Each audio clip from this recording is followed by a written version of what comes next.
The alarm clock's red digits glowed 6:15 a.m. when Marcus Dalton Webb silenced it with a practiced hand. 2 years since Sarah died. 731 days of being both parents. The number had meaning only because Emma counted them on her calendar, marking each morning with a small heart in purple marker, her mother's favorite color. Marcus swung his legs out of bed feet, finding the cool hardwood floor of the South Chicago apartment. 2 bedrooms, 1 bathroom, a kitchen barely wide enough for 2 people to stand side by side. The rent ate 1/3 of his paycheck from Sterling Grand Hotel. But the lease allowed month-to-month flexibility, and the building sat 3 blocks from Emma's school. Location mattered more than comfort when your 9-year-old daughter couldn't hear danger coming. He patted down the narrow hallway, pushed open Emma's door. Morning light filtered through cheap blinds, casting stripes across posters of sign language alphabets, and a framed photo of Sarah holding infant Emma. His daughter slept curled on her side, one hand tucked under her pillow, dark hair spilling across white cotton. Marcus counted 5 breaths, chest rising, falling, proof of life, before he touched her shoulder. Emma's eyes opened. No startle reflex, no gasp. She'd learned young that the world didn't announce itself with sound. Her hands moved before she was fully awake. "Good morning, Dad," Marcus signed back. "Good morning, Bug. School today. Up." Emma groaned, a sound she couldn't hear herself make, but had learned produced the desired effect on hearing people. She rolled onto her back, stretched like a cat, then sat up. Her fingers moved with the quick precision of native fluency. "Can I take the bus alone today?" The question landed like a fist to Marcus's solar plexus. He'd expected it eventually. Emma had been watching other kids her age navigate the city with increasing independence, but not this morning. Not when he was already running late for his shift, not yet. His signs came slower than hers, still carrying the deliberate quality of someone who'd learned the language in adulthood. "When you're older." Emma's face set in that stubborn expression she'd inherited from her mother. "I'm 9, not 5. Other kids my age go places alone. When you're 18, you can go wherever you want. Right now, I drive you." The argument was old enough to have its own rhythm. Emma knew pushing further would accomplish nothing. She swung her legs out of bed, grabbed clothes from the dresser, disappeared into the bathroom. The door closed with enough force to rattle the frame, a small rebellion that required no translation. Marcus stood in the hallway, hands clenched at his sides. Sarah's voice echoed from memory, words spoken in the hospital 3 days before the end. "Promise me you'll let Emma have a normal life. Don't let your fear cage her," he'd promised. Lying had seemed kinder than admitting the truth that he checked Emma's breathing every night because the universe had already stolen Sarah and might come back for his daughter. That normal felt like a luxury reserved for people who hadn't watched someone they loved disappear one cell at a time. Breakfast was quick, mechanical. Scrambled eggs, toast, orange juice. Emma ate while reading a book about marine biology, her eyes tracking illustrations of creatures that lived in permanent darkness. Marcus cleaned the kitchen, packed her lunch, tried not to notice how much she looked like Sarah when she concentrated, the same slight furrow between her brows, the same way her tongue pressed against her top teeth. The drive to Midwest Academy for the Deaf took 11 minutes in morning traffic. Emma stared out the window, sullen from their earlier exchange. Marcus pulled up to the drop-off zone, watched other parents executing the same ritual. Some signed goodbye. Most didn't. The hearing world hadn't learned to speak Emma's language, which meant she lived in perpetual translation, always accommodating, never accommodated. Emma grabbed her backpack, paused with her hand on the door handle. Her fingers moved. "Love you." Marcus's throat tightened. "Love you too. Have a good day." She climbed out, joined the stream of students flowing toward the building's entrance. Marcus waited until she disappeared inside another ritual, another check against disaster. Then he pulled back into traffic headed downtown. Sterling Grand Hotel rose 23 stories above Chicago's financial district, its limestone facade gleaming in October sunlight. Marcus had worked here 10 months, first as overnight maintenance, then day shift when Frank Morrison recommended him for the promotion. The pay was better, $14 an hour instead of $12, and the schedule ended at 4, which meant he could pick up Emma by 4:30. He parked in the employee lot, changed into his work uniform in the locker room. Dark blue pants, matching shirt with maintenance embroidered across the back, steel-toed boots that had seen better days. The transformation from father to janitor took 3 minutes. Becoming invisible required only walking through the service entrance. The hotel's back corridors smelled of industrial cleaner and the ghost of 1,000-room service breakfasts. Marcus pushed his cart toward the supply closet, mentally cataloging the day's tasks. Lobby floors needed mopping by 8. Third-floor conference rooms required setup for a noon meeting. The VIP wing demanded extra attention because wealthy guests noticed dust that ordinary people missed. Frank Morrison stood near the supply closet reviewing the day's maintenance schedule on a clipboard. 55 years old, built like someone who'd spent a career lifting heavy things, gray hair, cropped military short. He'd served 2 tours as a Marine, came home to work honest labor, raised 3 kids on a maintenance worker's salary. The left side of his face carried scars from an IED in Kandahar, thin white lines that mapped trauma he never discussed. "Morning, Webb. You're early." Marcus grabbed his mop bucket, started filling it from the industrial sink. Couldn't sleep. Frank studied him with the directness of someone who'd learned to read men's faces in combat. Emma still asking to ride the bus solo, Marcus's hands stilled on the mop handle. "How did you know?" Frank's expression softened. "My daughter pulled the same thing at 9. Wanted to walk to school by herself. I said no for 2 years. Marcus resumed filling the bucket, watching water cascade over institutional gray plastic. "What changed your mind?" Frank set down the clipboard, leaned against the concrete wall. "Lost my son in Kandahar. 2009. He was 22. After that, I held my daughter so tight she couldn't breathe. Wouldn't let her drive until she was 18. Didn't want her dating until 20. My wife finally said, 'You're not protecting her, you're suffocating her.'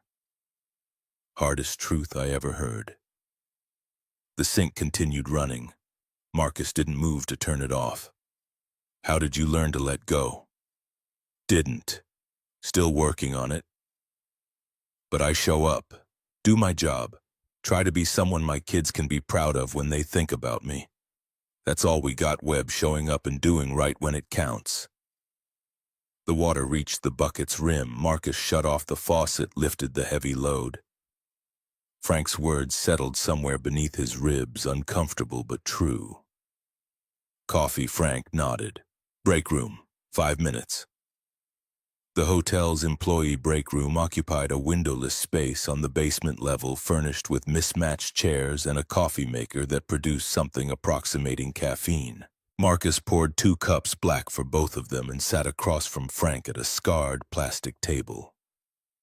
Frank wrapped his hands around the mug, steam rising between them. "You got training most janitors don't have.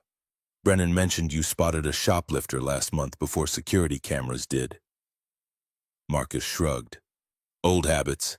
12 years in corporate security teaches you to read body language." Frank's gaze sharpened. "Brennan also said you assessed the exit routes during that kitchen fire drill, identified 3 bottlenecks before she did. Why'd you leave security work?" "Sarah got sick. Needed to be home more. Security required travel long hours, staying sharp for threats. After she died, I couldn't—" He stopped the sentence unfinished because some things couldn't be explained to people who hadn't lived them. Emma needed stability. This job provides that. Frank drank his coffee, let silence do the work of acknowledgement. Good kid, your daughter. Saw her at the school fundraiser last spring. She auctioned off those drawings, ocean creatures, right? Made $200 for the art program. Marcus felt the ghost of a smile. She wants to be a marine biologist, studies those deep-sea fish that live without light. Makes sense. Girl who lives in silence understands creatures that live in darkness. The observation hit harder than Frank probably intended. Marcus finished his coffee, stood. Better get to the lobby. Morning rush starts soon. Frank remained seated. Webb, you're doing right by that girl. Don't let fear make you forget that. Marcus nodded, carried his empty cup to the sink, headed toward the service elevator. Frank's words followed him like smoke, impossible to outrun, equally impossible to grasp. The Sterling Grand's lobby sprawled across 5,000 square feet of Italian marble and crystal chandeliers. Victoria Catherine Sterling had designed the space herself during the hotel's renovation 8 years ago, combining old money aesthetics with modern functionality. Guests checked in beneath a 40-foot ceiling, their footsteps echoing across floors polished to mirror brightness. Marcus started mopping at the lobby's east end, working in methodical strips that wouldn't leave streaks. The 8 o'clock crowd flowed around him, business travelers in expensive suits, tourists with cameras, delivery people hauling packages. They moved through his workspace without acknowledgement, their eyes sliding past him as if he were architectural rather than human. Invisible people see everything because no one remembers to hide from them. Victoria Sterling crossed the lobby at 8:15 heels, clicking a steady rhythm against marble. 48 years old, 5'7", dark hair pulled back in a style that probably had a name Marcus didn't know. Her suit looked like it cost more than his monthly rent. She carried a leather portfolio phone pressed to her ear, expression suggesting the conversation wasn't going well. She passed within 3 feet of Marcus, close enough that he caught her perfume, something floral and expensive. Her eyes never dropped to acknowledge his presence. Why would they? He was maintenance. Part of the building's function, no different than the heating system or emergency lighting. Marcus kept mopping, watched her reflection in the polished floor. 12 years of security training meant he noticed details other people missed. She walked slightly faster than usual this morning. Her free hand kept adjusting the portfolio's strap. Someone had upset her, or maybe she was running late. Sarah Elizabeth Whitmore stood behind the concierge desk, her blonde hair pinned in an elaborate updo that had probably required significant effort. 40 years old, 15 years with Sterling Grand. She possessed the supernatural ability to diffuse angry guests and charm difficult vendors. She looked up as Victoria approached, offered her professional smile. "Miss Sterling, morning messages are on your desk. Mr. Hollis needs to discuss Q4 projections before the board meeting." Victoria's expression didn't change. "Tell Gregory I'll review the numbers at 1. Anything urgent, Senator Brennan's office called. They're moving tomorrow's meeting to 4 p.m. Fine. Adjust my schedule accordingly." Sarah made a note on her tablet. Also, the foundation director called. "Dr. Winters wants to discuss the scholarship program." Victoria's shoulders relaxed fractionally at the mention. "Tell Maggie I'll call her this afternoon." She continued toward the executive elevators, disappeared into a car marked for staff use only. The doors closed. Sarah returned to her computer. Marcus resumed mopping. The hotel's rhythm continued uninterrupted. Marcus had worked at Sterling Grand long enough to learn its patterns. Morning rush peaked between 8 and 9. Checkout rush hit at 11. The VIP wing required special attention because wealthy guests paid premium rates for perfection. The service corridors provided the most efficient routes between floors. Victoria Sterling walked through the lobby every morning at 8:15, coffee in hand. Phone to her ear, eyes fixed somewhere beyond the present moment. He'd never spoken to her. Couldn't remember her ever speaking to him. The gulf between CEO and janitor might as well have been measured in light years. Marcus finished the lobby by 9:30, moved to the third-floor conference rooms. Set up for a noon meeting required arranging 50 chairs, testing the projector, ensuring water pitchers were filled and glasses spotless. Mindless work that left too much room for thinking. Emma sitting in class, surrounded by teachers who understood her language. Sarah's hospital bed in those final days. Her hand growing lighter in his grip as if she were already leaving. The promise he'd made to let Emma live normally, a lie so obvious he wondered if Sarah had believed it. The morning passed. Lunch came from a deli across the street, turkey sandwich, chips, bottled water consumed in the break room while Frank discussed baseball scores. Marcus returned to work at 1, tackled the second-floor hallways, noticed a loose carpet tile near room 247. He called it in to maintenance coordination, received confirmation that someone would fix it tomorrow. 2 o'clock arrived. Marcus headed toward the VIP wing, pushing his cart loaded with supplies. The 6th floor required careful attention. This was where Sterling housed their most important guests, where luxury meant noticing the absence of anything that might suggest imperfection. He was mopping near the elevator bank when Victoria Sterling and an unfamiliar man emerged from the parking garage elevator. 2:15 p.m. She was early. Victoria typically returned from lunch meetings between 2:30 and 3. Marcus kept his head down, mop moving in steady arcs. 12 years of security training, whispered warnings his conscious mind took another 3 seconds to process. Victoria's posture was wrong. She held herself too rigid, shoulders drawn up, stride slightly off rhythm. The man walked half a step behind her hand, resting at the small of her back in a gesture that might look courteous to casual observation. But his fingers pressed too firmly against her jacket. His other hand stayed inside his coat pocket at an unnatural angle. Marcus's mop slowed. He angled his body to catch their reflection in the polished marble. The man was 40-something, dark hair, expensive suit, clean-shaven. His eyes moved, constantly checking angles, cataloging exits behavior. Marcus recognized because he'd done the same thing for 12 years.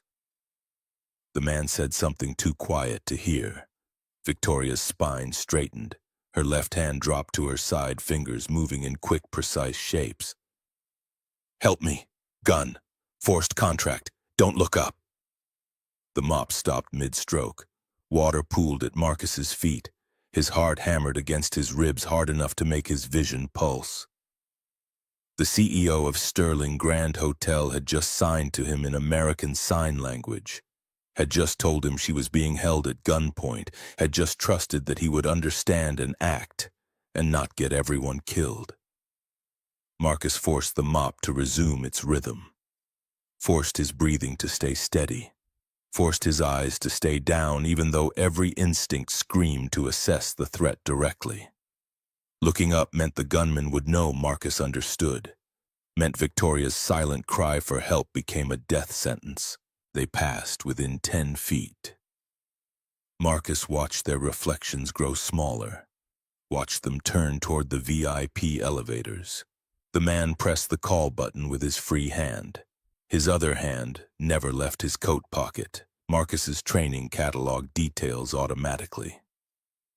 Subject male, white, 40-45, approximately 6 feet tall, 180 pounds, no visible scars or distinguishing marks. Suit expensive, tailored, dark gray. Shoes leather, well maintained. Behavior controlled, methodical scanning environment, but not aggressively. Threat assessment, professional. This was not the man's first hostage situation. The elevator arrived. They stepped inside. Doors closed. Gone. Marcus set down the mop. His hands shook. 2 years since he'd needed to make a tactical decision under pressure. 2 years since Sarah's death had stripped him of the hardness required for security work. But the training didn't disappear. It just waited dormant for the moment when instinct overrode grief. Emma was at school, safe. Pickup at 4:30, 2 hours and 15 minutes. If Marcus intervened and died, Emma became an orphan. If Marcus did nothing, Victoria Sterling died in her own hotel. Sarah's voice from the hospital bed 3 days before the end promised me 2 things. Keep Emma safe, come home every night. He'd promised, meant it, would die before breaking that promise. Sarah's other words, softer spoken when she thought he was asleep. Don't let our daughter grow up thinking the world is cruel because no one helped when it mattered. Be the man who helps. Marcus grabbed the yellow caution sign from his cart, walked toward the VIP elevators. Placed the sign directly in the path anyone using those elevators would need to cross. Wet floor, slippery surface. A small delay, maybe 30 seconds, but enough time to reach the supply closet phone without being seen. He turned left, moved quickly but not running. Running drew attention. He was maintenance. Maintenance moved with purpose, not panic. The supply closet occupied a corner of the VIP hallway, unmarked door that most guests never noticed. Marcus slipped inside, closed it behind him, grabbed the wall-mounted phone. Extension 347 security office. The line rang once. Security. This is Ashford. Brennan Cole Ashford ran Sterling Grand's security with the efficiency of someone who'd spent a decade as a Chicago PD detective before private sector pay. Convinced her to switch careers. 35 years old, blonde hair usually pulled back in a practical ponytail. Sharp blue eyes that missed nothing. Marcus had spoken to her exactly twice, once during his initial hiring background check, once when he'd spotted a shoplifter in the gift shop. This is Marcus Webb, day maintenance. I need you to watch the VIP route right now. The CEO is in danger. Man with her has a weapon. Do not approach directly. Silent response only. Silence on the line. 2 seconds. 3. Then Brennan's voice came back, all business. Describe the man. Black suit, 40 to 45, white male, approximately 6 feet 180. Hand inside his coat pocket at unnatural angle. Subject has professional bearing, controlled movement, scanning environment, positioning himself away from camera angles. How do you know about the weapon? She signed to me. American Sign Language. Said he has a gun, forcing her to sign a contract. Another pause. You read sign language? My daughter's deaf. CEO signed, help me, gun, forced contract, don't look up. The sound of rapid typing came through the phone. I'm pulling up cameras now, looking at lobby footage from 220. I see them entering. You're right, he's positioned himself strategically. Brennan's voice shifted, taking on an edge. You said your day maintenance. Your background check flagged corporate security experience. 12 years, risk assessment. Left the field 2 years ago. Why? Marcus gripped the phone harder. My wife died. Needed to be home for my daughter. More typing. Can you give me a threat assessment? Subject is not amateur. This is controlled extraction. Direct confrontation means bloodbath. We need silent coordination, controlled delays, box him in gradually. What's your recommendation? I can create legitimate maintenance delays, buy time. You coordinate emergency response. Brennan's response came quick. Do it. Create your delays, but stay safe. I'm calling Chicago PD now. SWAT on silent approach. Marcus, one more thing. Those cameras show him entering at 1:45 p.m. He came through the parking garage with company credentials. Electronic badge access. Marcus's stomach dropped. Inside help. Yeah, stay on your toes. If there's someone working with him, they might be monitoring security response. The line went dead. Marcus set down the phone, stepped back into the hallway. His heart still hammered. His hands still shook. But the old training settled over him like a familiar coat, uncomfortable but worn enough to feel natural. He was halfway back to his cart when Frank Morrison appeared around the corner, moving with the deceptive speed of someone who'd spent years carrying heavy equipment. The older man's scarred face showed no expression, but his eyes tracked Marcus with the attention to detail that marked former military. Frank didn't speak until they were close enough for quiet conversation. "Saw you moving different. Something wrong?" Marcus made a split-second calculation. Frank was prior service. Frank understood chain of command and operational security. Frank had a daughter. He'd understand. CEOs being held hostage. Man with a gun. I'm coordinating with Ashford. Frank's expression didn't change. His voice stayed level. "What do you need from me? Cover my routes." "Emma's pickup at 4:30. If something happens," Frank cut him off. "Nothing's gonna happen. You got training. You got instincts. And you got backup. I'll watch your six." The Marine terminology shouldn't have been comforting. Was anyway. Frank continued, "Your girl's safe. I'll pick her up myself if needed. School knows me from the fundraiser. You do what you gotta do." Marcus felt something loosen in his chest. Emma would be okay. Whatever happened in the next 2 hours, Frank Morrison would make sure Emma had someone to pick her up at 4:30. "Go." Frank jerked his head toward the VIP elevators. "Do your job. I'll handle the rest."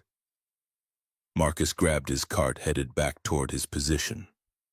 Frank disappeared down the service corridor without another word. Brotherhood didn't require extended conversation. Just action. Just showing up. The VIP elevator bank sat empty. Marcus's caution sign remained in place. He positioned his cart at an angle that created a natural bottleneck. Anyone exiting the elevators would need to navigate around it, adding precious seconds of delay. Then he knelt by the electrical outlet near the elevator doors, pulled a screwdriver from his tool belt, removed the outlet cover. To anyone watching security cameras, he was maintenance checking potential electrical issues. To Brennan Ashford, watching from 3 floors below, he was marking his position and indicating readiness. His radio crackled, a small walkie-talkie clipped to his belt that maintenance used for coordination. Brennan's voice came through barely above a whisper. "Webb, this is Ashford. Can you hear me?" Marcus pressed the transmit button twice. 2 clicks. "Roger. Police are staging 3 blocks south. SWAT commander wants entry points and timing. I'm sending someone to the main lobby to create a distraction buffer. Keep normal activity visible so our subject thinks everything's routine. When I give you the signal, I need an audio distraction. Something that makes noise but doesn't look like an attack. Can you do that?" Marcus pressed the button twice. "Affirmative." "Good. Stand by." The radio went silent. Marcus continued working on the electrical outlet, moving with deliberate slowness. Time was the weapon. Every minute delayed was another minute for SWAT to position, for Brennan to coordinate, for someone to find a solution that didn't end with bodies on expensive carpet. His phone buzzed in his pocket. Text from Emma's school reminder: pickup today at 4:30 p.m. Reply yes to confirm. Marcus typed one-handed yes. Another buzz. This one from Frank: kids covered. Focus on your job. Simple. Direct. Everything that mattered said in 6 words. The elevator dinged. Marcus's hands stilled on the screwdriver. Footsteps emerged, 2 people moving together. Victoria's heels clicked against marble. The man's leather shoes made softer sounds. Marcus kept his head down, body angled so he appeared focused on the outlet. But his peripheral vision tracked their movement. They'd stopped at his caution sign. The man was frowning at the maintenance warning. Victoria's voice steady and professional. Sometimes the system glitches. We can take the service stairs if needed. The man's hand tightened on her arm, visible for just a moment before he adjusted his grip. We'll use the stairs. They turned toward the service stairwell. Marcus waited until they were 10 feet away, then stood, grabbed his cart, began pushing it in the opposite direction. He couldn't follow directly, too obvious. But the South Service stairwell connected to a basement-level maintenance corridor that would let him get ahead of them. His radio crackled. "Brennan's subject is moving towards South Service stairwell." "Where are you?" Marcus pressed the button twice, then held it down. "Morse code dit-dit-da-da. Heading to north stairwell to intercept. Copy. Do not engage. I repeat, do not engage." Marcus reached the north stairwell, yanked open the heavy door, started descending. His boots thundered against concrete. 3 steps at a time, hand on the rail for balance. The old security training overriding middle-aged knees that protested the sudden sprint. 4th floor, 3rd, 2nd. His radio crackled again. "Subject just entered south stairwell at 6th floor. They're heading down. Hold at 1st floor landing. SWAT is entering building now through main entrance. We need to box him in without spooking him." Marcus reached the 1st floor landing, positioned himself behind the door. Through the small window he could see an empty hallway service corridor that led to the loading dock. If the gunman came through that door, Marcus was too close to avoid being seen. But from this angle he could assess the threat, communicate position to Brennan. Provide intelligence that might prevent someone from dying. Footsteps echoed in the south stairwell, heavy, descending rapidly. The man was moving fast. Something had spooked him. Marcus's radio subject is at 2nd floor and accelerating. He knows something's wrong. All units be advised, subject is aware of response and becoming unpredictable. The footsteps stopped. A door banged open. Victoria's voice strained. "The stairs are fine. Why are we shut up?" Gunman's voice, first time Marcus had heard it clearly. "We're leaving. Now. Anyone tries to stop us, you die first." The footsteps resumed faster now. Marcus pressed his radio subject, panicking. "Weapon no longer concealed. Repeat, threat is escalated." Brennan's response crackled. "SWAT is 60 seconds out. Can you slow him without engagement? Negative. He's too close. Then get clear. Get out of there." Marcus looked at the door. 30 feet beyond it, Victoria Sterling was being dragged toward a loading dock by a man with nothing left to lose. 60 seconds felt like 6 decades. 60 seconds meant anything could happen. The door at the south stairwell burst open. The gunman emerged, first weapon now visible in his hand. A black semi-automatic pressed against Victoria's temple. His eyes were wide, scanning. He saw Marcus immediately. "You!" The gun swiveled toward Marcus, away from Victoria for just a fraction of a second. "Janitor, stand up slowly, hands where I can see them." Marcus stood, raised his hands, let the screwdriver clatter to the floor. His training screamed calculations. Subject is right-handed. Weapon is a Glock 19 15-round magazine. Subject's finger is on the trigger. Muscle memory suggests military or law enforcement training. Distance between them approximately 20 feet. Too far to rush without getting shot. Victoria is between subject and exit route. Subject is choosing between 3 targets. Marcus, Victoria, the loading dock door. "Walk away, now. Do not look back." Marcus met Victoria's eyes. She stood frozen, the gun's barrel leaving a small circular impression against her temple. Her left hand moved behind her back, fingers forming quick shapes he almost missed. "Police coming. Stall." Marcus nodded, fractionally began walking backward, hands still raised. His boots scraped concrete. The gunman watched him for 3 seconds, then shoved Victoria toward the loading dock door. "Move. We're leaving together. When I'm clear, I release you, not before." They reached the door. The gunman's hand closed on the handle. Marcus's radio crackled loud enough for everyone to hear. Brennan's voice. "All units, subject is at loading dock. Repeat, armed suspect with hostage at loading dock. Close perimeter but hold position." The gunman's face went white. His head snapped toward the radio at Marcus's belt. His eyes widened with understanding and rage. You called them." You... The fire alarm erupted. Strobing lights flashed red. A klaxon loud enough to make eardrums ache filled the corridor. Ethan Callahan had triggered it remotely distraction chaos. Anything to break the gunman's focus, Victoria dropped. Not fell dropped, deliberately going limp and heavy. The gunman's grip failed. She hit the concrete floor hard enough to bruise. Marcus moved, not toward the gunman, toward Victoria, covering her body with his, creating a barrier between her and the weapon. The gunman raised his gun. Time moved through Honey, each second stretching. Marcus heard the hammer click back, saw the barrel line up with his chest. Understood with perfect clarity that he was about to die in a basement corridor. Sarah's face, Emma's smile, the promise to come home every night about to be broken for reasons that seemed right even though they guaranteed his daughter's orphaning. The lights cut out, complete darkness. Emergency lighting took 3 seconds to activate, 3 seconds where trained operators with night vision goggles owned the space. Green laser sights appeared like stars in the black. Multiple points of light, all trained on the gunman. Drop the weapon. SWAT commander's voice amplified by adrenaline and training. Drop it now. The gunman swung toward the voice. Muzzle flash lit the corridor like lightning.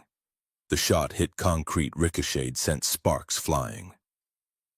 Return fire came instantly, not bullets, but a beanbag round that hit the gunman's shoulder with enough force to spin him sideways. His weapon clattered to the floor. SWAT officers emerged from darkness, tackled him face first into concrete, wrenched his arms behind his back. Zip-tie restraints appeared. Miranda rights began before the emergency lights finished their boot sequence. Marcus stayed over Victoria, feeling her breathing beneath him, feeling the slam of his own heartbeat trying to break through his ribs. Brennan Ashford appeared beside them, offered her hand. You can stand up now, Webb. It's over. Marcus pushed to his feet, legs shaking. Victoria sat up slowly, one hand pressed to her temple where the gun had left its mark. Her eyes found his. You saved my life. Marcus couldn't speak. His throat had closed. His hands were trembling too hard to sign even if she'd asked a question. Frank Morrison appeared from somewhere, gripped Marcus's shoulder. The touch grounding wordless acknowledgement of something too big for language. Detective Caroline Jane Pritchard arrived 6 minutes later. 45 years old, with dark hair pulled into a practical bun and eyes that had seen enough violence to recognize its aftermath. She took statements methodically, starting with Victoria, then Marcus, recording everything on a digital device that would become evidence. The loading dock filled with personnel. Chicago PD secured the scene. Paramedics checked Victoria for injury, minor bruising, elevated heart rate, otherwise unharmed. The gunman was loaded into a squad car, still screaming about lawyers and constitutional rights, voice growing distant as the vehicle pulled away. Marcus stood against the wall, watching it all with the detachment of someone whose adrenaline had burned out and left him hollow. His shift ended at 4. Emma's pickup was at 4:30. He needed to move, needed to function, but his legs wouldn't support the weight of everything that had just happened.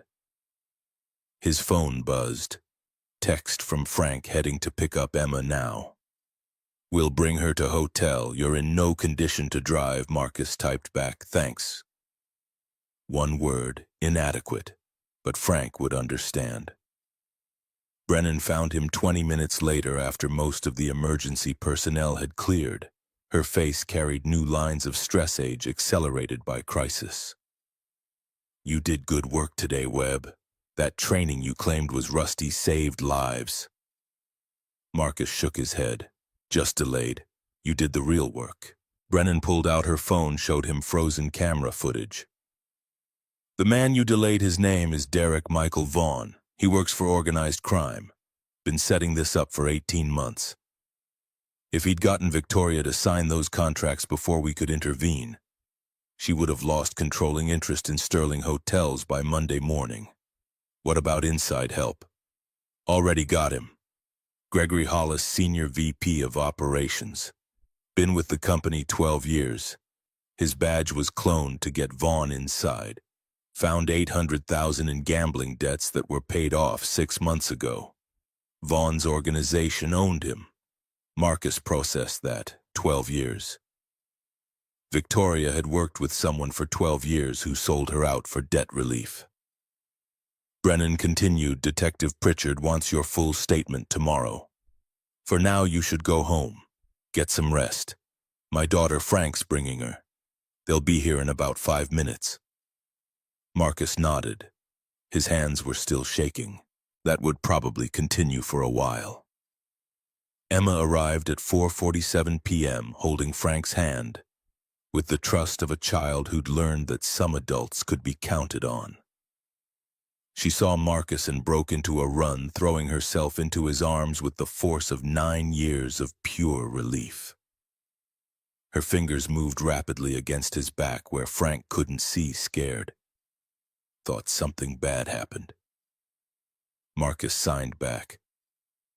I'm okay. Everything's okay. Promise. Emma pulled back, studied his face with those dark eyes that missed nothing. She signed, You're lying. You look like the photos of you from when Mom died. The observation landed like a knife between ribs. Marcus knelt so they were eye level. Something bad almost happened, but it didn't. I'm here. I'm safe. We're going home. Emma's lower lip trembled. She threw her arms around his neck, buried her face against his shoulder. Marcus held her, felt her breathing, counted each one until the tightness in his chest loosened enough to permit speech. Frank stood a respectful distance away, giving them space but remaining present. When Emma finally pulled back, he stepped forward, signed with the careful deliberation of someone who'd learned the basics but never claimed fluency. Proud of you, kid. Your dad's a hero today. Emma turned to Marcus, fingers moving. What did you do? Marcus met Frank's eyes over his daughter's head. The older man gave a tiny shake of his head. Not this conversation, not here, not yet. Marcus signed back. Tell you at home. Right now we need to go. Victoria Sterling appeared before they could leave, still wearing the suit from this morning, though it looked rumpled now, exhausted. She approached slowly, as if worried sudden movement might spook them. Mr. Webb, I need to thank you properly and apologize. Marcus stood, kept one hand on Emma's shoulder. You don't need to apologize. I do. I've walked past you every morning for 10 months, never acknowledged your presence, never learned your name until today. That's unacceptable. You had no reason to notice maintenance staff. Victoria's expression sharpened. That's exactly the problem. You worked here 10 months. You saw danger I missed. You understood what was happening when no one else did, and I didn't know you existed. Emma tugged Marcus's sleeve, signed. Who is she? Victoria saw the gesture, understood immediately. She knelt, positioned herself at Emma's eye level, and signed with careful precision. I'm Victoria. Your dad saved my life today. Emma's eyes went wide. She signed back. How? Victoria glanced up at Marcus, seeking permission. He nodded. Victoria continued signing. A bad man tried to hurt me. Your dad was brave. He called for help. He kept me safe. Emma processed this, then signed, Dad's always brave. Victoria smiled, the first genuine expression Marcus had seen from her. You're right. He is. She stood, returned her attention to Marcus. I need to speak with you tomorrow. There are things I'd like to discuss, changes I want to make, but not tonight. Tonight you should be with your daughter. Marcus nodded. Tomorrow's fine. Victoria reached into her jacket, pulled out a business card. My direct line. Call any time. Marcus took the card, felt the weight of expensive paper stock. Thank you. Victoria started to leave, paused, turned back. Mr. Webb, one more thing. That sign language you learned for your daughter, that saved me today. Never think the languages we learn for love are wasted. She walked away before Marcus could respond. Emma tugged his hand, pointed toward the exit. Marcus lifted her onto his hip even though she was technically too old to be carried, felt her weight settle against him, breathed in the strawberry scent of her shampoo. Frank walked them to the parking lot, waited while Marcus buckled Emma into the back seat. The older man's scarred face showed no emotion, but his voice carried something Marcus couldn't quite name. Take tomorrow off. You earned it. My shift will be covered. Already talked to building services. You need a day to process. Marcus wanted to argue, couldn't find the words. Frank continued. What you did today, that's the kind of thing separates men from boys. You got a good kid there. Make sure she knows her dad's someone worth being proud of. She knows. Make sure she keeps knowing. Frank walked away. Marcus climbed into the driver's seat, started the engine, pulled out of the lot. Emma watched Chicago slide past her window, fingers occasionally moving in small signs she made to herself. A private language of processing and understanding. They stopped at Emma's favorite pizza place, thin crust, extra cheese, no questions about homework or bedtime. Sometimes the best parenting was knowing when rules needed breaking. Emma ate 3 slices, drank 2 glasses of lemonade, drew pictures on the paper table covering while Marcus tried to remember how to feel normal. His phone buzzed. Text from Victoria Sterling. Thank you again. Please know that what happened today will change things, for both of us. Marcus stared at the message, unsure how to respond. Finally typed, Glad you're safe. Emma looked up from her drawing. Dad okay? Marcus signed, Dad's okay. Just tired, scared. The honesty surprised him. Yeah, scared. Emma reached across the table, patted his hand. Like she was the parent and he the child. It's okay to be scared. Bravery is doing the right thing even when you're scared. That's what Mom said. Marcus's throat tightened. Mom was smart. Emma nodded seriously. Really smart. Then she returned to her drawing, 2 figures holding hands, carefully labeled Dad and Emma in purple marker. They drove home in comfortable silence. Marcus carried Emma upstairs even though she insisted she could walk, tucked her into bed, sat beside her until she fell asleep. His daughter's breathing came steady and even. 731 days of checking that rhythm. Tonight it mattered more than ever. He moved to his own room, sat on the edge of the bed, finally let himself shake. The delayed reaction hit like a wave. His hands trembled, his breathing came quick and shallow. His vision pulsed with the memory of staring down a gun barrel. Sarah's photo sat on his nightstand. 20 years younger, holding infant Emma, smiling at the camera with the confidence of someone who didn't know cancer was already growing in her cells. Marcus picked up the frame, traced her face with one finger. I kept my promise. Emma's safe. But I broke the other one. Almost didn't come home tonight. Sarah's face offered no answers. The dead couldn't provide absolution. Marcus set down the photo, pulled out his phone, looked at Victoria's text. What happened today will change things, for both of us. He had no idea what that meant, but tomorrow would come whether he was ready or not. Tomorrow meant conversations and explanations and decisions about what happened when invisible people became impossible to ignore. For tonight, Emma slept safely in the next room. Frank would cover his shift tomorrow. Victoria Sterling was alive because someone had learned sign language for love and happened to be mopping floors at exactly the right moment. Marcus lay back, closed his eyes, and waited for sleep that would probably take hours to arrive. Marcus woke to gray October light filtering through curtains that needed replacing. 6:40 a.m. His body ached in places he'd forgotten could hurt, shoulders tight from the adrenaline dump, hands still carrying the ghost of tremors from yesterday's close call. Emma's door stood open down the hall, her bed already empty. The smell of burnt toast drifted from the kitchen.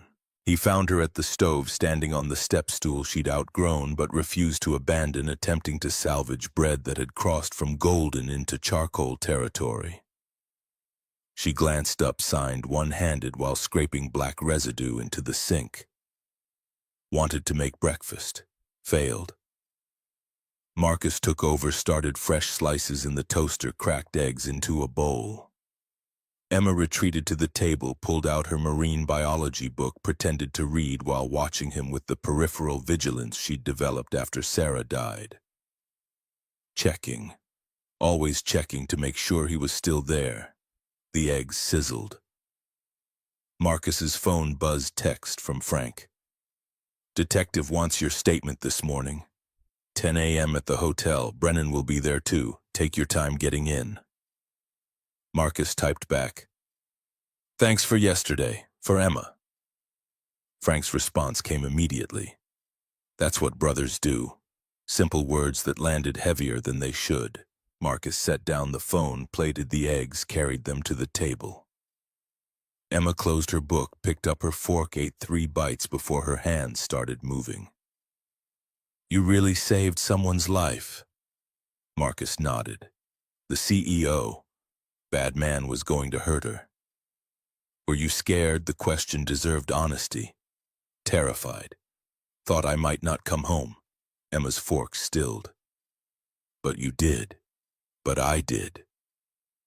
Her expression shifted into something too old for 9 years. "Mom made you promise to always come home. I heard her that night at the hospital when she thought I was asleep.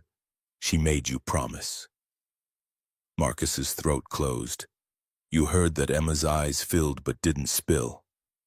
"I can't hear, but I can see lips, and I can feel when people are saying important things."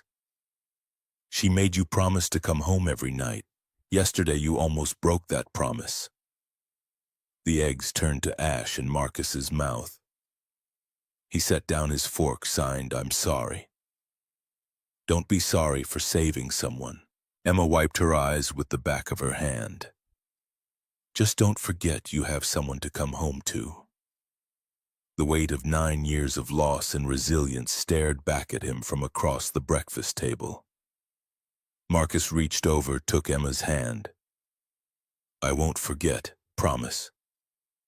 Emma squeezed his fingers, nodded, returned to her eggs. Crisis acknowledged, crisis filed away. Children adapted faster than adults because they had no choice.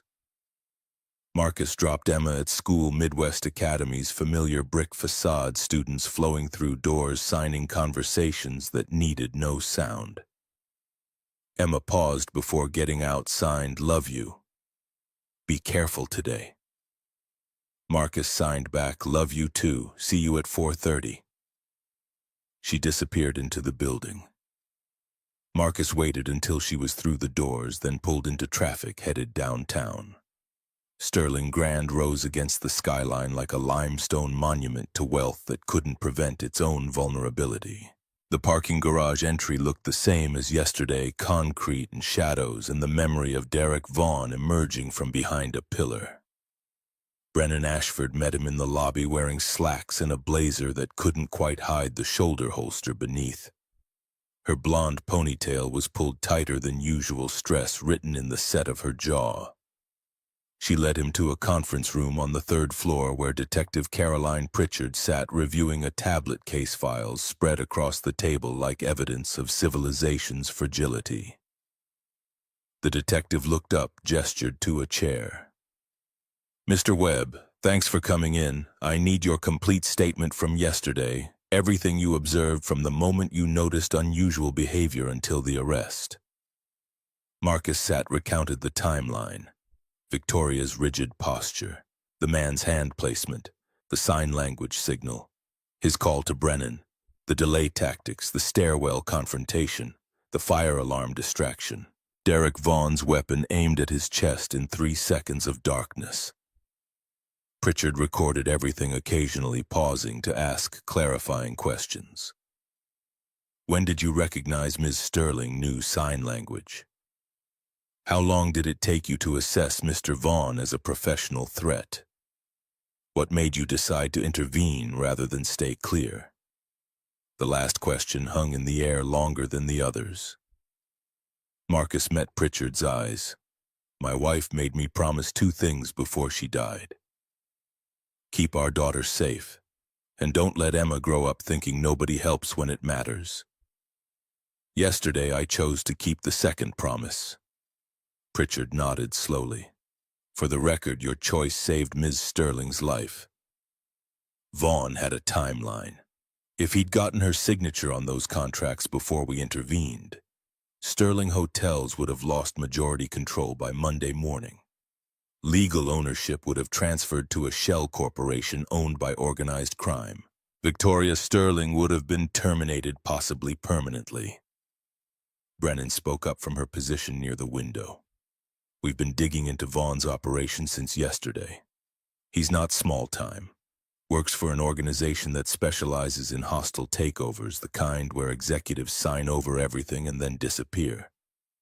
They've pulled this successfully in 4 other cities: Cleveland, Milwaukee, Minneapolis, Denver. Only difference is those executives didn't have someone who could read sign language mopping their floors. Marcus absorbed that. 4 other cities meant 4 other victims who didn't get saved. Pure luck that Victoria had learned ASL. Pure coincidence that Marcus happened to be exactly where he needed to be. Pritchard pulled up a photo on her tablet, turned it toward Marcus. Recognize this man? Gregory Martin Hollis stared from the screen, 50 years old, silver gray hair, expensive suit, the kind of face that inspired trust in boardrooms.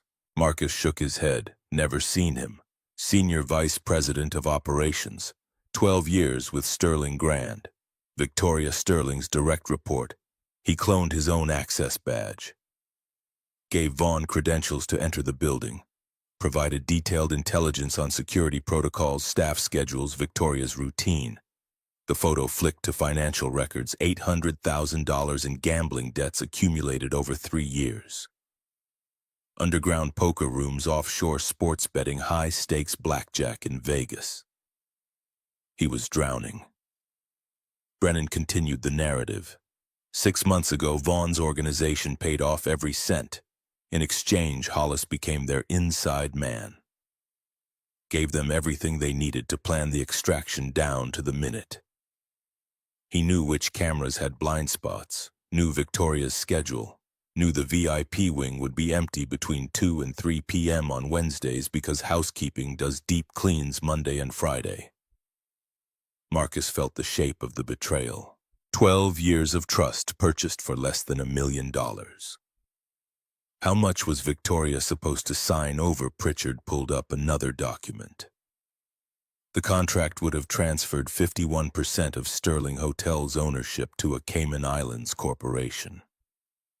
Market value approximately $200 million. Vaughn's organization would have taken controlling interest, installed their own board, liquidated assets, and disappeared within 6 months. Victoria would have been left with 49% of a gutted company. The numbers were abstract until Marcus imagined them as human cost. 200 million meant hundreds of employees, people like Frank and Sarah Whitmore and the housekeeping staff who kept the hotel running. Families depending on paychecks that would have evaporated while criminals stripped the copper wiring. Where's Hollis now? Pritchard's expression hardened. Cook County Jail. No bail. He's facing conspiracy to commit kidnapping, extortion, fraud. Looking at 20 to 30 years if convicted. His lawyer's already trying to negotiate a plea deal in exchange for testimony about Vaughn's organization. And Vaughn maximum security. The man's got a list of priors that reads like a crime textbook. This was his 5th attempted corporate extraction. The first 4 succeeded because there was no early warning system. No janitor who could read sign language and think tactically under pressure. Marcus shifted in his seat. I didn't do anything special, just delayed him. You coordinated the actual response. Brennan moved from the window, sat across from him. Webb, you've got 12 years of corporate security experience. You recognized a professional threat in 3 seconds. You created strategic delays without tipping off the subject. You marked your position for tactical response. You put yourself between a hostage and a loaded weapon. That's not nothing. That's textbook crisis intervention.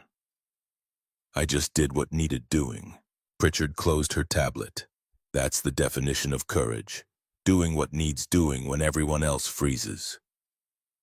The interview continued another 20 minutes, verification of details, timeline confirmation.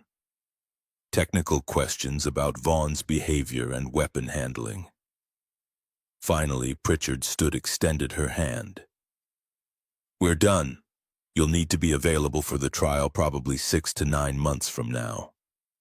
Until then, try to get back to normal. Marcus shook her hand. Wondered what normal meant when yesterday had fractured the boundary between invisible maintenance worker and person who mattered. Brennan walked him to the elevator, pressed the button for the executive level. Victoria wants to see you. She's been in her office since 7 a.m. I should get back to work. My shift, Frank already covered it.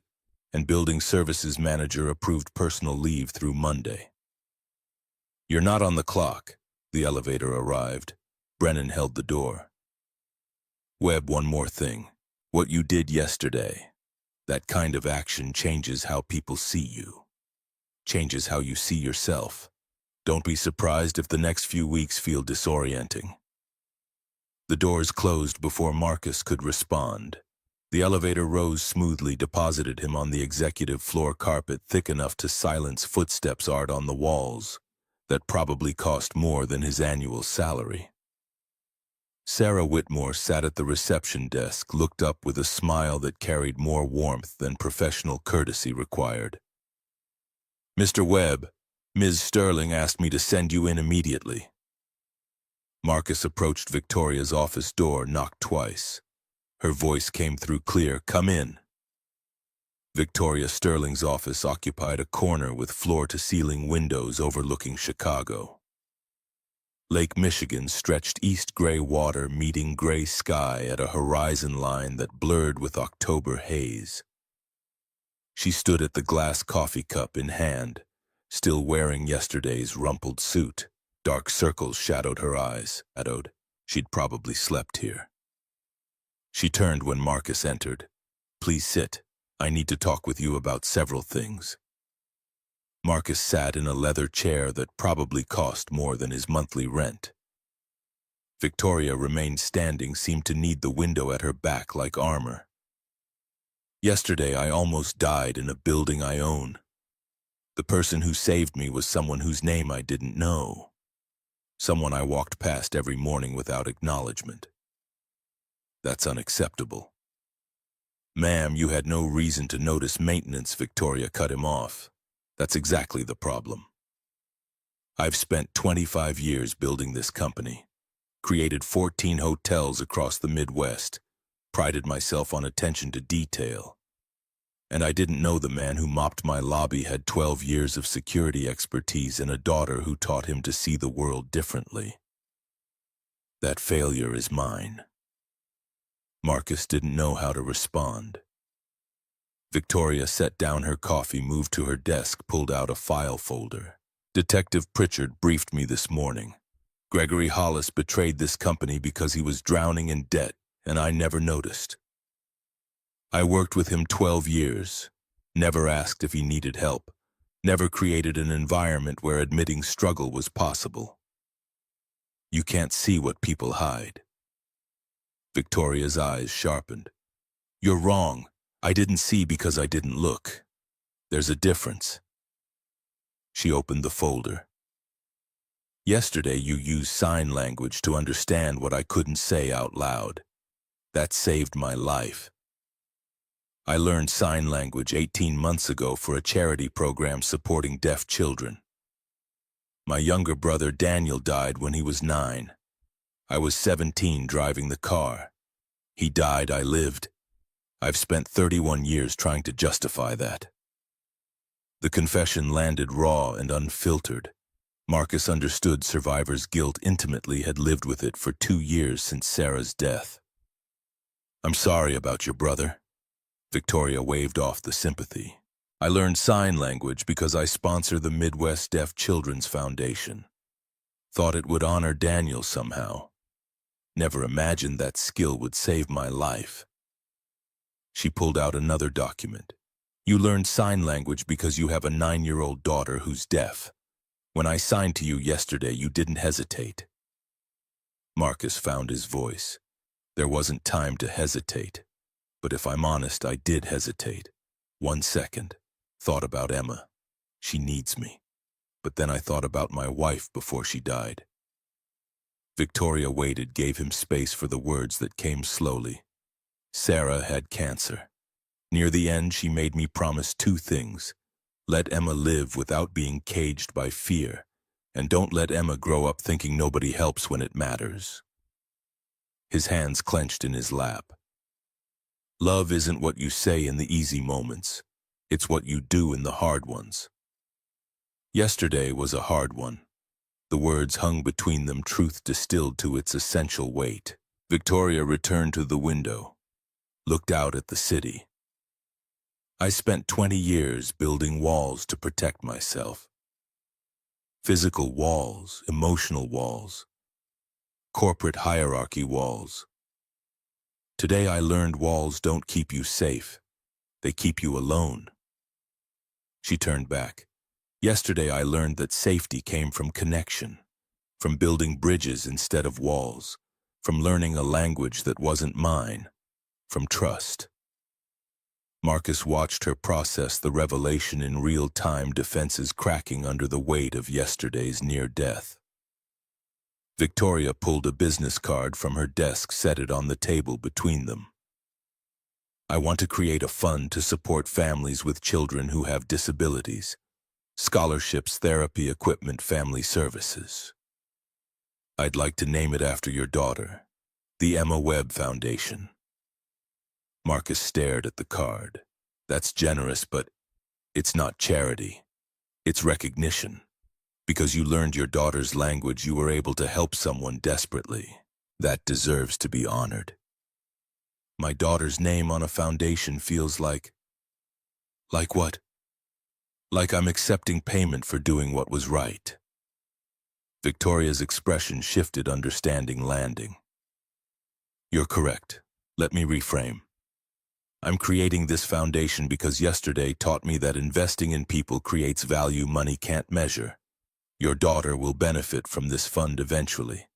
So will 80 other families in the first year. Is accepting help for your child equivalent to accepting payment for heroism? The distinction mattered.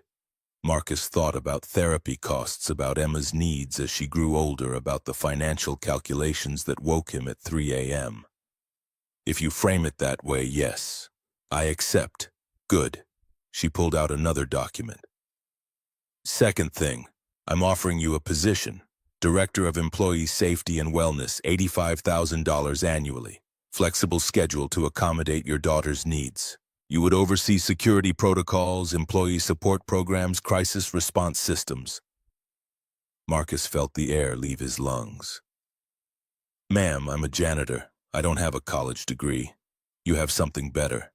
12 years of corporate security experience, the ability to assess threats and coordinate tactical response, lived experience of being overlooked and undervalued. This organization needs someone who understands what frontline workers face. The offer was seismic, more than triple his current salary, a title that carried authority, recognition that felt simultaneously thrilling and terrifying. But something in Marcus recoiled from accepting what felt like charity dressed as promotion. He met Victoria's eyes. I appreciate the offer, but I need to be honest. I don't want a job because someone feels guilty. I don't want charity disguised as promotion. If you're offering this because you believe I'm qualified, say that clearly. If it's because you feel you owe me, I'll respectfully decline. Victoria straightened, respect flickering across her face. She walked back to her desk, pulled up files on her computer. You're right to demand clarity. Here's why you're qualified. Yesterday, you identified a professional threat in under 5 seconds. You coordinated with my security chief using tactical language that demonstrated operational expertise. You created strategic delays under pressure without escalating the threat. You positioned yourself between a hostage and an armed suspect. She turned the screen toward him. Brennan Ashford sent me this assessment report.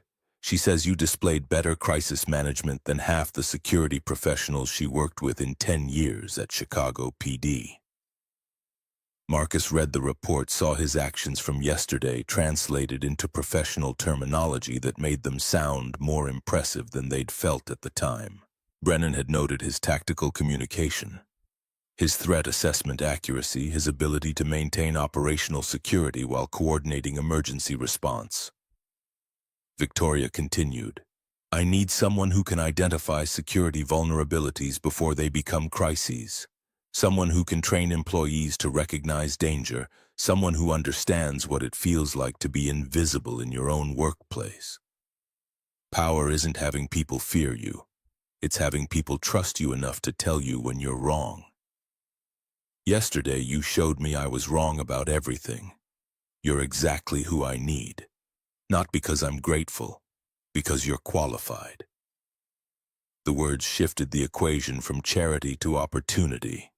Marcus considered Emma's therapy costs, the cramped apartment, the future he wanted to build for his daughter.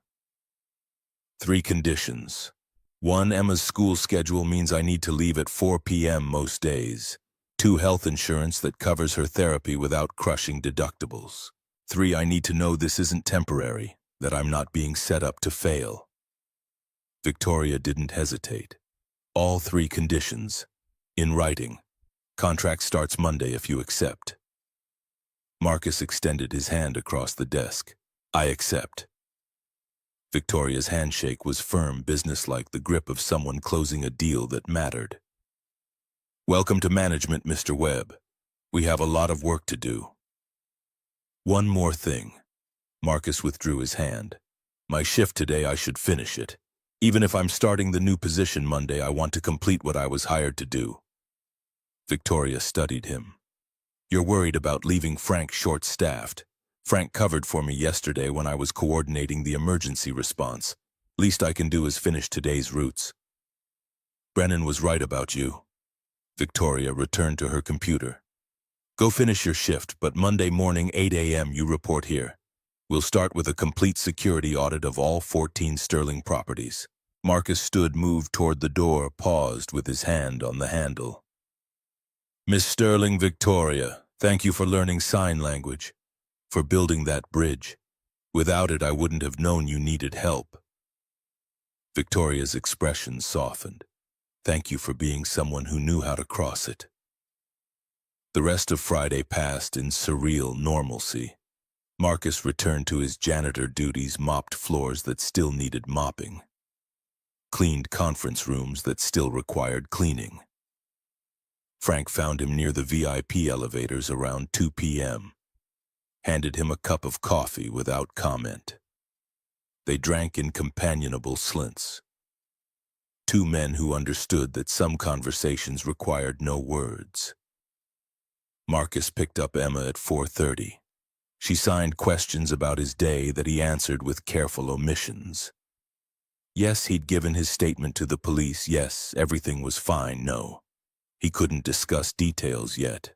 Emma accepted the evasions with the patience of a child who'd learned that adults sometimes needed time before truth. Saturday and Sunday blurred together, grocery shopping, laundry. Emma's homework, the ordinary rhythms of life that felt both comforting and strange after Thursday's adrenaline. Marcus found himself checking locks twice, startling at unexpected sounds, his body still processing trauma his mind wanted to file away. Monday morning arrived too quickly. Marcus dressed in khakis and a button-down shirt that felt like costume rather than clothing. The mirror showed a man playing dress-up, a janitor pretending to be management. Emma caught him adjusting his collar for the third time, signed, "You look professional. Stop fidgeting." Marcus signed back, nervous. Emma rolled her eyes with the exasperation only 9-year-olds could muster. "You saved someone's life. You can handle wearing nice pants." The observation was logical enough to cut through anxiety. Marcus dropped Emma at school, drove to Sterling Grand, parked in the employee lot. His badge still worked at the service entrance.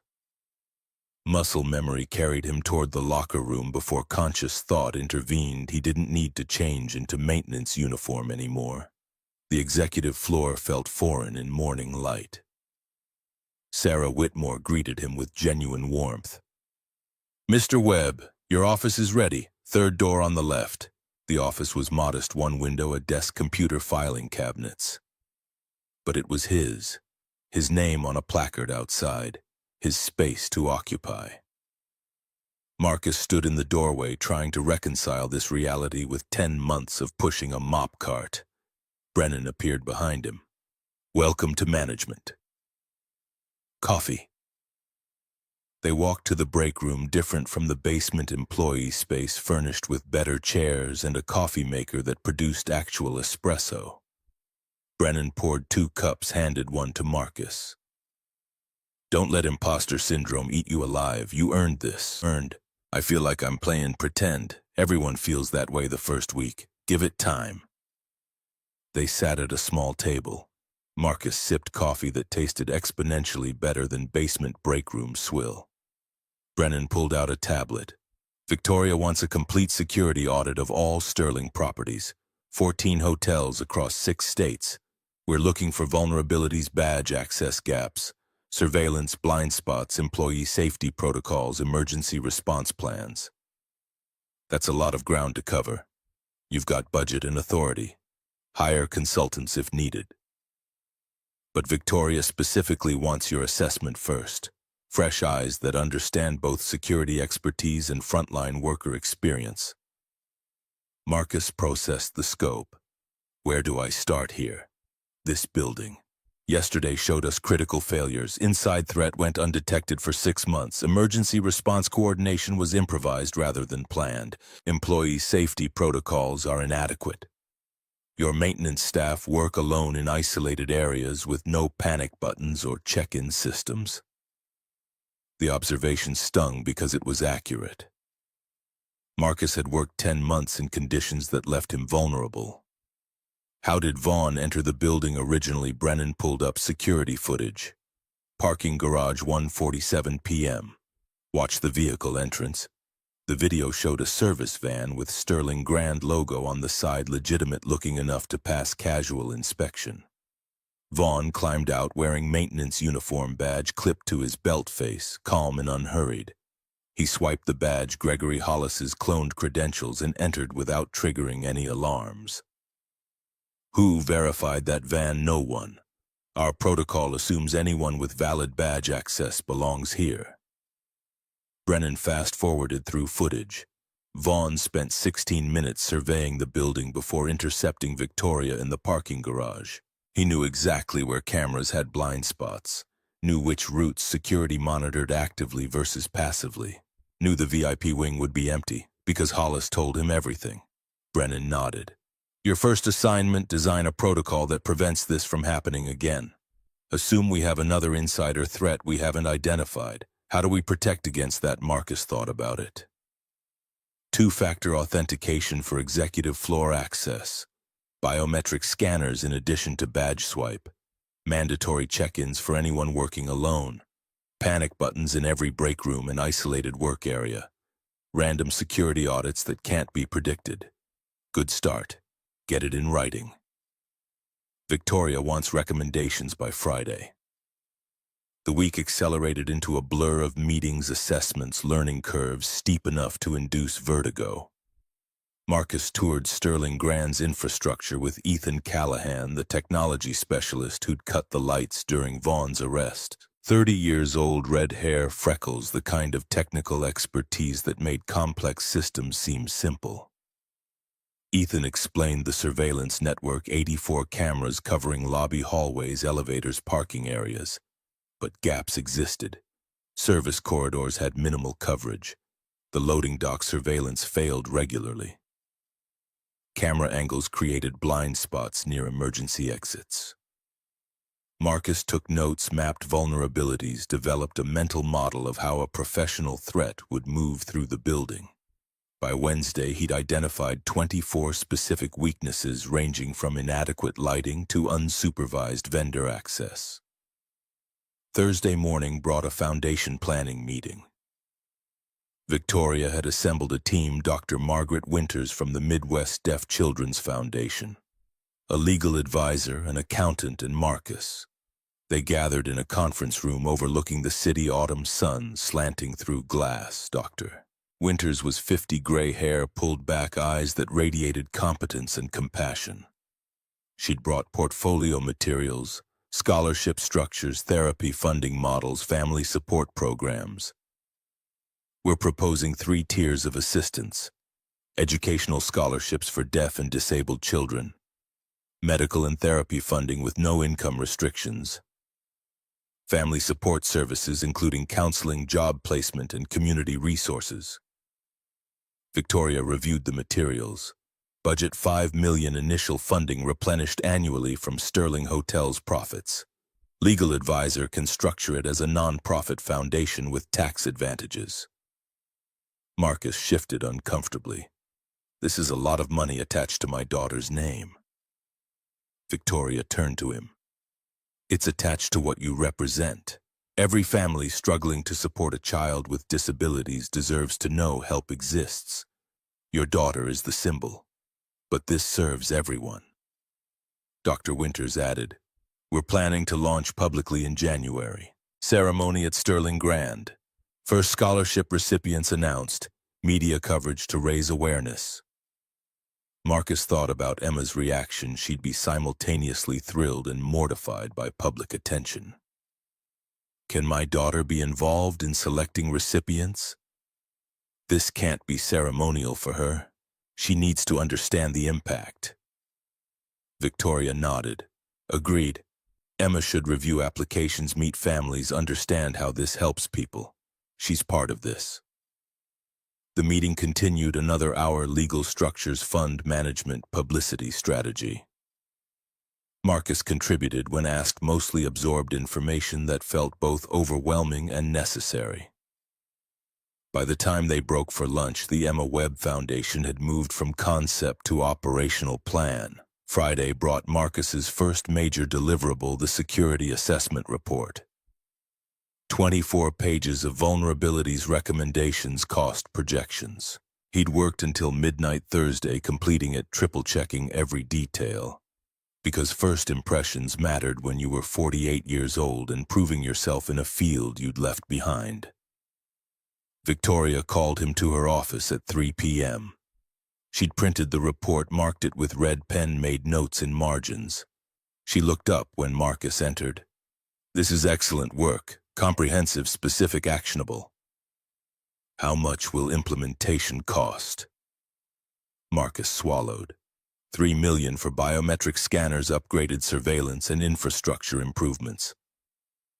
Another $1.5 million annually for expanded security personnel and ongoing training. Victoria didn't flinch at the numbers. What's the cost if we don't implement another Gregory Hollis? Another Derek Vaughn? Another hostage situation where someone might not survive? She set down the report. I'm presenting this to the board next week. I want you there to explain the recommendations. The prospect of facing Sterling's board of directors triggered fresh anxiety. I'm not a public speaker. You coordinated a crisis response under gunfire. You can handle 14 business people in a conference room. Marcus wanted to argue, couldn't find grounds for refusal that didn't sound like cowardice. What day? Wednesday, 10 a.m. Bring your security expertise and be prepared to defend these numbers. Some board members will push back on cost. She met his eyes. But I'm also presenting a broader proposal. Living wage increases for all frontline workers. Expanded benefits. Profit sharing. Your security recommendations are part of a complete operational overhaul. That's going to be expensive. Victoria's expression hardened with determination. Employee turnover costs us more than fair wages. Gregory Hollis betrayed us because he was desperate and had no support system. I'm done building companies on the backs of people I don't value properly. The statement carried weight of genuine transformation, not charity, not guilt, but recognition that business models built on exploitation contain their own destruction. Marcus respected that, understood it, hoped the board would too. Wednesday morning arrived with October rain turning Chicago gray and cold. Marcus dressed in his best clothes, still not expensive but clean and professional. Emma signed encouragement at breakfast, told him to pretend the board members were just people who also got nervous sometimes. The boardroom occupied Sterling Grand's top-floor panoramic windows, offering views that probably cost extra in architect fees. 14 seats around a massive table, each occupied by people whose net worth exceeded Marcus's lifetime earning potential. Victoria sat at the head, Marcus to her right, Brennan on her left. Thomas Edward Ridley spoke first, 62, silver hair, old money radiating from his tailored suit. Let's discuss this proposal. You're asking for $3 million in security upgrades, $1.5 million annual operating costs, $2 million in wage increases, and another $1 million for benefits expansion. That's $7.5 million added expense annually. Victoria remained calm. That's correct. I'm also proposing profit sharing for all employees and comprehensive wellness programs. Patricia Ann Lang leaned forward, 58 institutional investor eyes that calculated return on investment automatically. This is a hotel company, not a charity. Shareholders expect profits, not philanthropy. Victoria's voice carried steel beneath velvet. Shareholders should expect hotels that don't make national news for hostage situations. She pulled up a presentation on the screen. Last Thursday, Gregory Hollis, senior VP I trusted for 12 years, betrayed us because gambling debts owned him. He sold us out for $800,000. Our security protocols failed to detect it. Our employee support systems failed to help him. And we came within minutes of losing controlling interest to organized crime. The room went quiet. Victoria advanced the slide. Marcus Webb, our new director of employee safety, has identified 24 critical vulnerabilities. I've invited him to present recommendations. 14 pairs of eyes turned toward Marcus. His mouth went dry. Brennan caught his eye, nodded encouragement. Frank's voice echoed from memory. Show up. Do the job. Be someone people can respect. Marcus stood, approached the screen, pulled up his first slide. I worked as day maintenance here for 10 months. Before that, 12 years in corporate security. Last week I was mopping floors when I saw our CEO being held at gunpoint. He walked them through the timeline, recognizing the threat, coordinating response, creating delays, the near-fatal confrontation. Then he pivoted to analysis. Derek Vaughn succeeded because Gregory Hollis gave him everything. Badge access, security schedules, surveillance blind spots, employee routines, and Hollis succeeded because he was desperate, isolated, and had no support system. William Russell Blackwell spoke, 50 hotel industry veteran, skeptical expression. You're saying we should pay people more because it improves security. I'm saying when you value people, they value their work. When they value their work, they pay attention. Attention prevents disasters. Marcus pulled up financial data. Employee turnover in housekeeping averages 40% annually. Recruitment and training cost $8,000 per position. At 40% turnover, we're spending $640,000 annually just replacing housekeeping staff. Patricia Lang's expression sharpened with interest. What would living wage plus profit sharing cost for that department? $450,000 annually. We save money and get experienced staff who notice when something's wrong. Ridley leaned back. That's compelling for one department. What about company-wide? Marcus pulled up the spreadsheet he'd built over 3 sleepless nights. Company-wide wage increases, benefits, expansion, and profit-sharing cost approximately $7 million annually. Current turnover across all positions costs us $9.3 million in recruitment training and lost productivity. We net save $2.3 million while creating safer, more attentive workforce. The room absorbed that. Brennan stood, added her perspective. Since implementing preliminary security upgrades, we've detected 2 more potential insider threats, employees with financial stress who became targets for exploitation. We connected them with support services before they became vulnerabilities. That's direct return on investment. Blackwell studied the numbers. These projections assume turnover drops significantly. Marcus met his eyes. Real men don't measure their worth by their paycheck. They measure it by who shows up when they give their word. Pay people fairly, support them properly, and they show up. They pay attention. They become your first line of defense.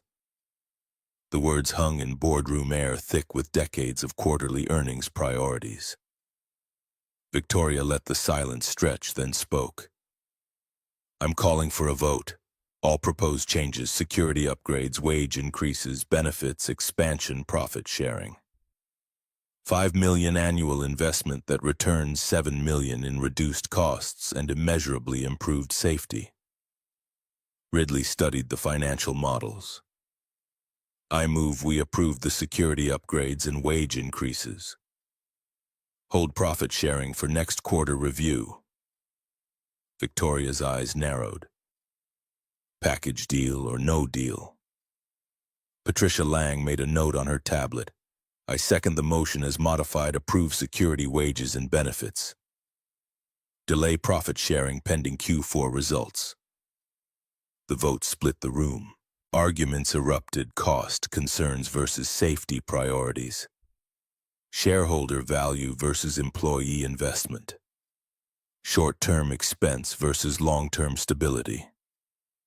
Marcus sat quietly watching his proposal dissected by people who measured risk in spreadsheet terms. Finally, after 40 minutes of debate, Victoria called the question. All in favor of the complete package, security, wages, benefits, profit sharing, raise your hand. 11 hands rose. 3 abstained. The motion carried.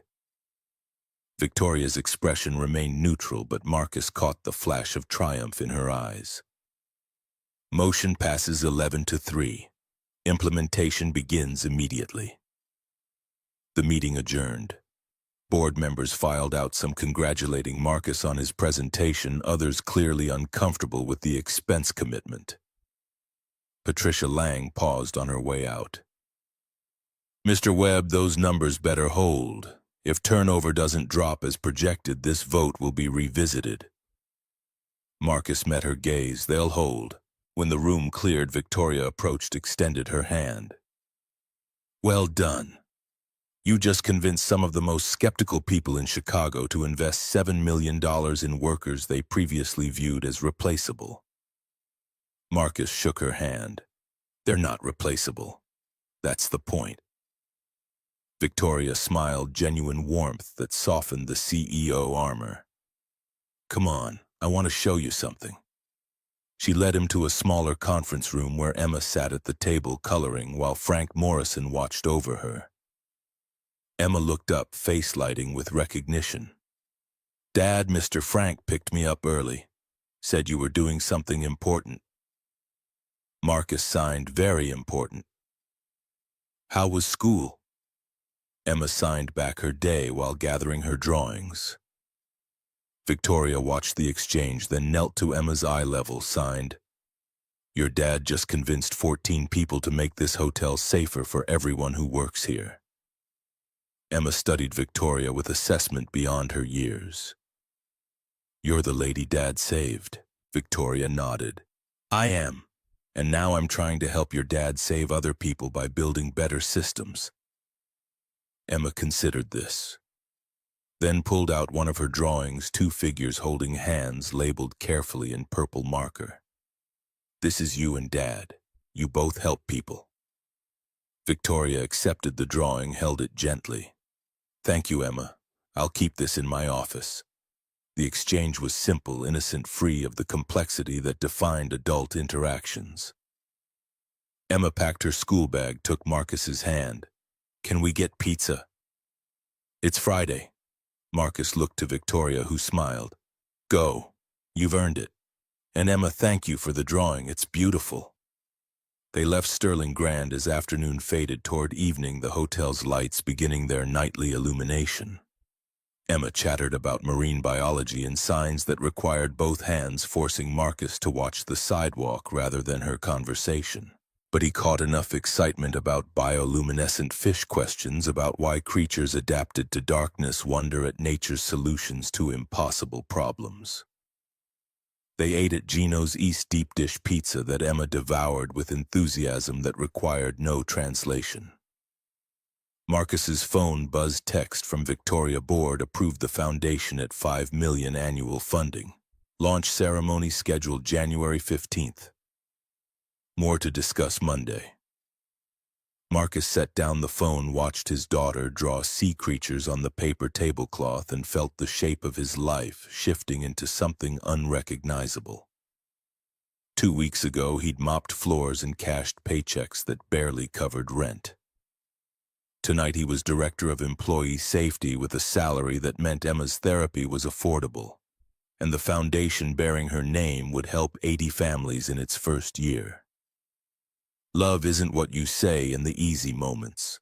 The words echoed from his conversation with Victoria, truth that Sarah had taught him and yesterday had proven. This was a hard moment stretched across weeks of transformation, and he was choosing to show up despite fear and imposter syndrome, and the persistent feeling that he was playing a role beyond his qualifications. Emma looked up from her drawing. Dad, you're thinking too loud. Marcus signed, sorry. Just processing big changes. Good changes. He considered honestly. Yeah, good changes. Scary but good. Emma reached across the table, patted his hand, with the gravity of someone much older. Scary is okay. Brave means doing important things even when they're scary. That's what Mom said. Marcus's throat tightened. Mom was very smart, the smartest. Emma returned to her drawing conversation, concluded, truth delivered. They finished dinner, drove home through Chicago streets slick with rain. Emma fell asleep in the back seat, exhaustion from a week of changes finally claiming her. Marcus carried her upstairs, still light enough to lift, though she grew heavier each month, and tucked her into bed without waking her. She'd outgrown being carried soon, childhood measured in thresholds crossed until suddenly your daughter was grown and gone. Marcus stood in her doorway, watched her breathe, counted 5 steady cycles. 745 days since Sarah died. Each one a small miracle of survival. Each one evidence that broken families could rebuild themselves into new shapes. His phone buzzed again. Text from Frank, proud of you, Webb. You did good work today. Marcus typed back. Couldn't have done it without you watching my 6. Frank's response came immediately. That's what brothers do. See you Monday. Simple words that meant everything. Marcus set down the phone, looked at Emma's sleeping form, and allowed himself to believe that maybe, just maybe, the promises he'd made to Sarah were being kept after all. Not perfectly, not without fear or struggle or nights when grief ambushed him in the shower, but kept nonetheless. He'd shown up, done the work, built bridges instead of walls, and tomorrow he'd do it again, and the day after, and all the days that followed, until Emma was grown and could build her own bridges with the language of love he'd taught her. That was enough.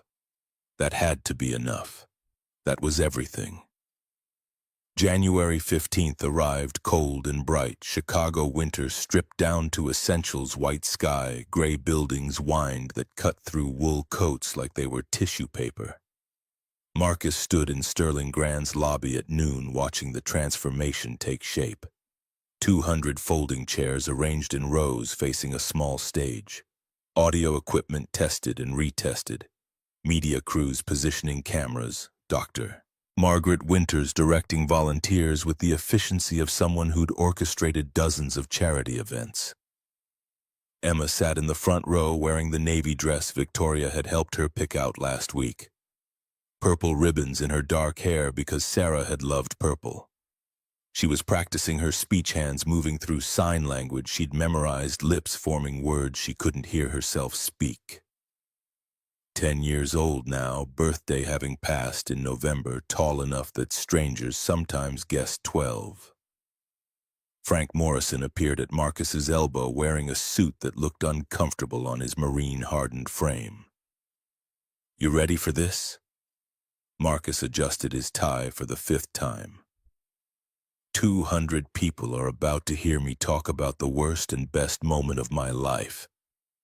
Define ready. Frank's scarred face creased into something resembling a smile. That means you're ready. Scared means you understand what matters.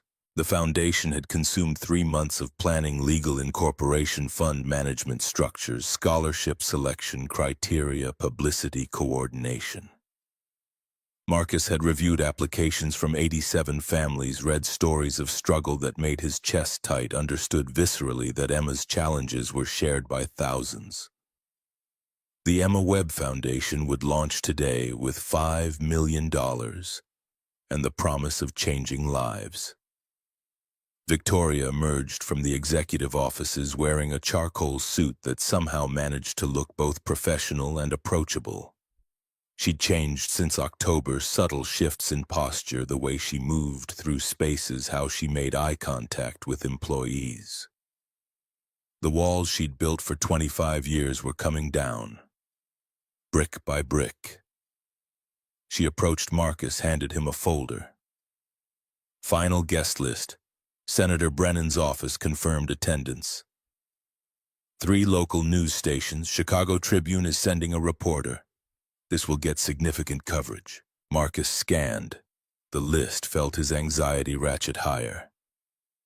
I'm going to be on television talking about sign language and dead wives and almost getting shot. Victoria's expression softened. You're going to be on television talking about love and courage and why paying attention to each other matters. The rest is just context. Emma bounced over, signed excitedly, Miss Victoria. The reporters want to interview me. Can I? Victoria knelt, signed back, only if you're comfortable. You can say no. Emma considered this with the seriousness she applied to important decisions. I want to tell them about Mom and why Dad learned sign language. Marcus felt pride and terror in equal measure. His daughter was braver than he'd ever been. Okay, but I'll be right there with you. The ceremony began at 2 p.m. Attendees filled chairs, scholarship families, donors, Sterling hotels, employees, media representatives, politicians who'd come for photo opportunities. Dr. Winters took the stage first, welcomed everyone, explained the foundation's mission. Educational support, therapy, funding, family services for children with disabilities across the Midwest. She introduced the first speaker, Patricia Lang from Sterling's board, who'd initially opposed the foundation funding but now spoke eloquently about corporate responsibility and community investment. Politics made strange bedfellows, Marcus thought, watching a woman who'd fought him in the boardroom now championing his daughter's legacy. Then Victoria took the stage. 3 months ago, I almost died in this building. The person who saved me was someone whose name I didn't know, whose presence I'd never acknowledged, whose expertise I'd never recognized because I'd stopped seeing people.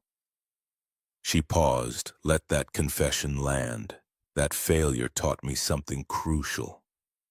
The languages we learn for love create bridges that can save lives. Marcus Webb learned sign language because he loves his daughter. That language allowed him to understand my silent cry for help. That bridge saved me. The audience was rapt silent. Victoria continued. This foundation exists because one father paid attention.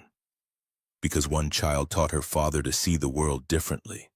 Because love expressed through action creates value that compounds across generations. We're launching with $5 million. 87 families will receive support this year.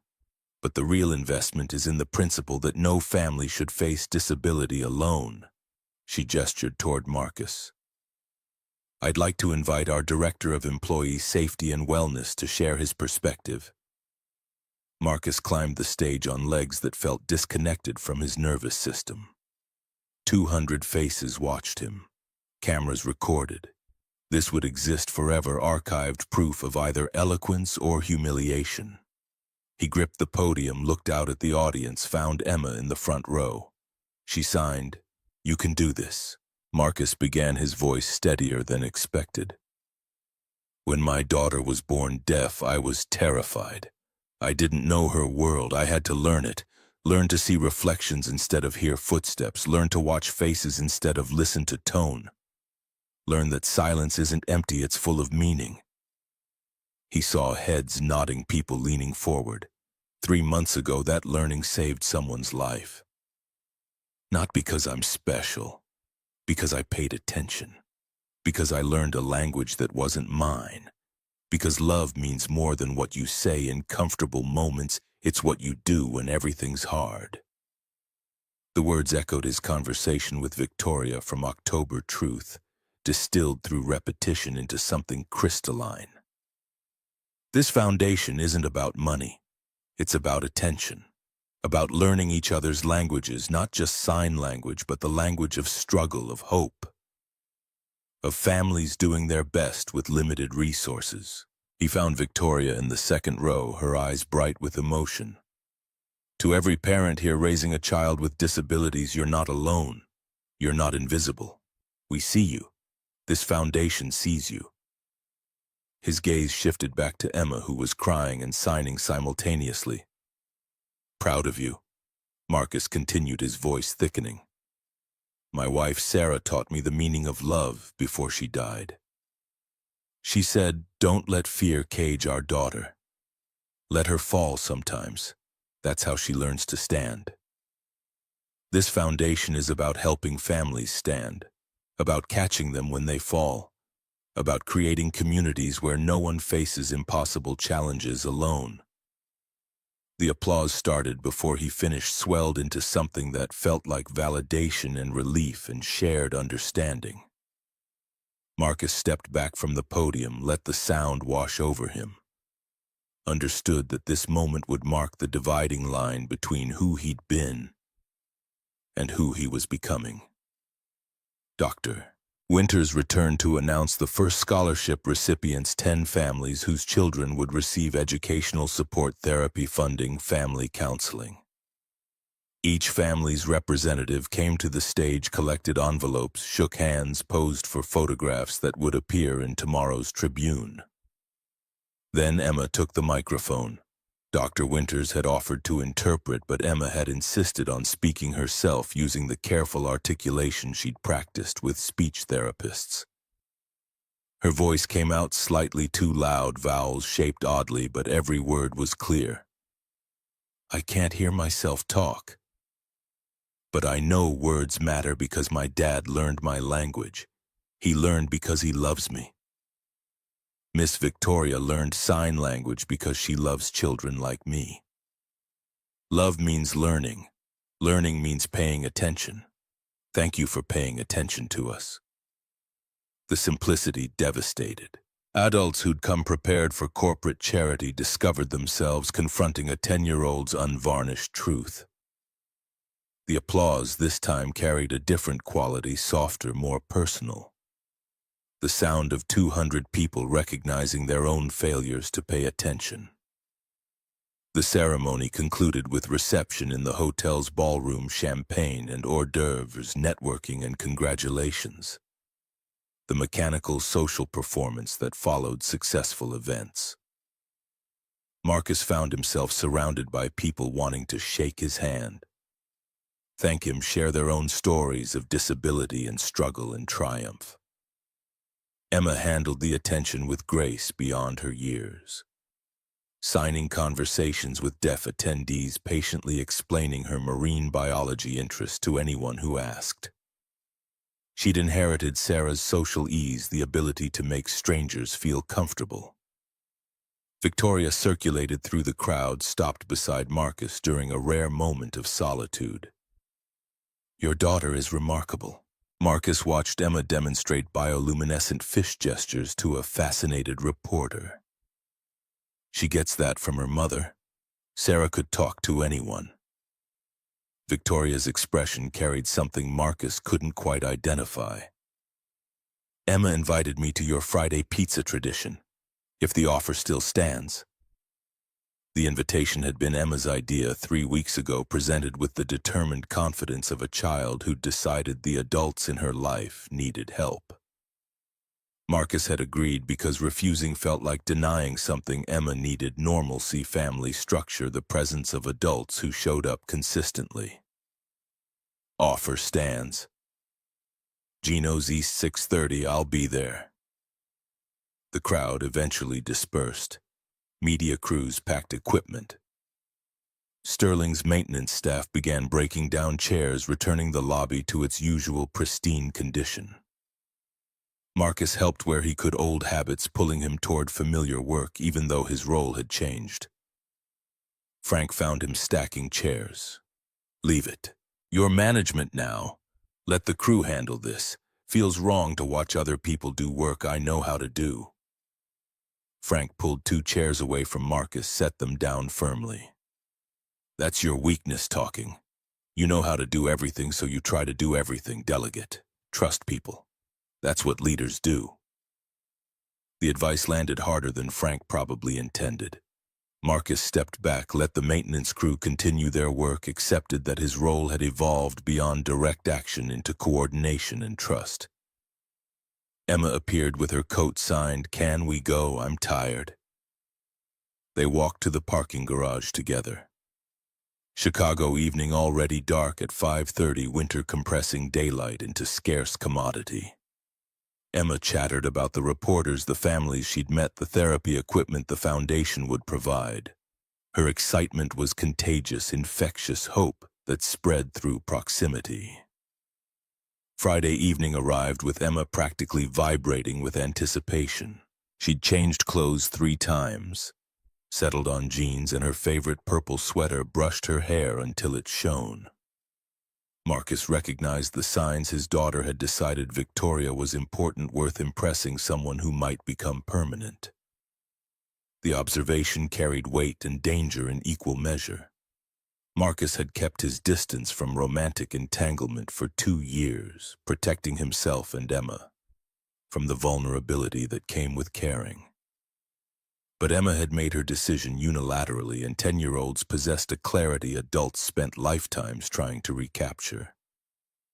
Victoria arrived at Gino's East exactly on time, wearing jeans and a sweater that looked casual, but probably cost more than Marcus's monthly rent. She'd pulled her dark hair into a ponytail, minimal makeup, the armor of corporate leadership stripped away to reveal someone who looked younger and more uncertain. Emma greeted her with a hug that Victoria returned with visible surprise. They slid into a booth, Emma on the inside, Marcus beside her, Victoria across. The waiter brought menus they didn't need because Emma always ordered the same thing. Victoria studied the paper tablecloth, the crayons provided for children, the casual chaos of a restaurant that prioritized food over atmosphere. "This is perfect." Emma was already drawing her hands, moving through the unconscious creativity that filled notebooks at home. She drew sea creatures, jellyfish and anglerfish, and creatures that existed only in imagination.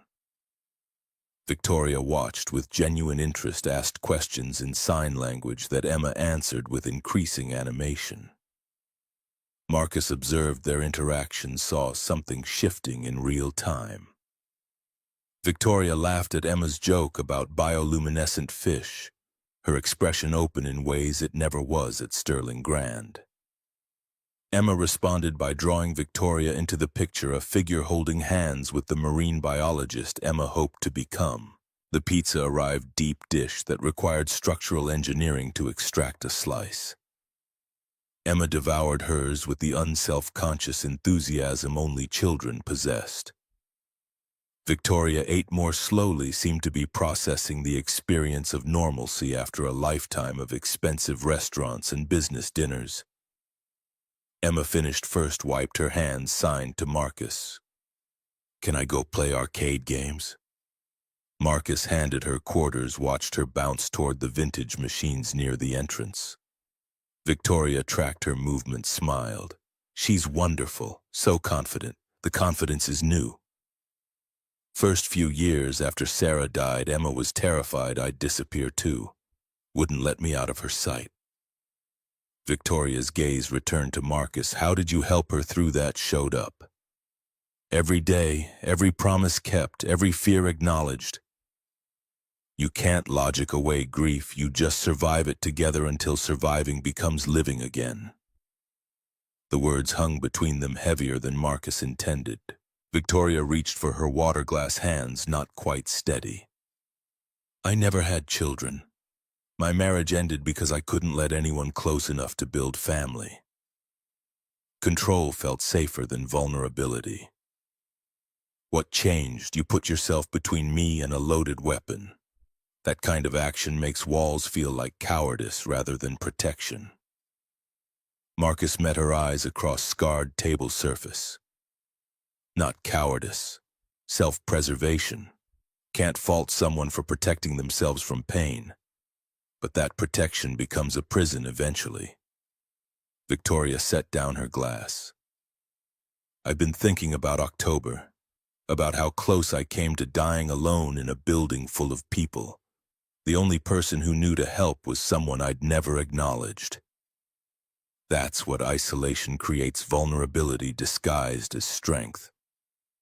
The confession felt raw, unfiltered, the kind of truth people usually reserved for therapists or very late nights.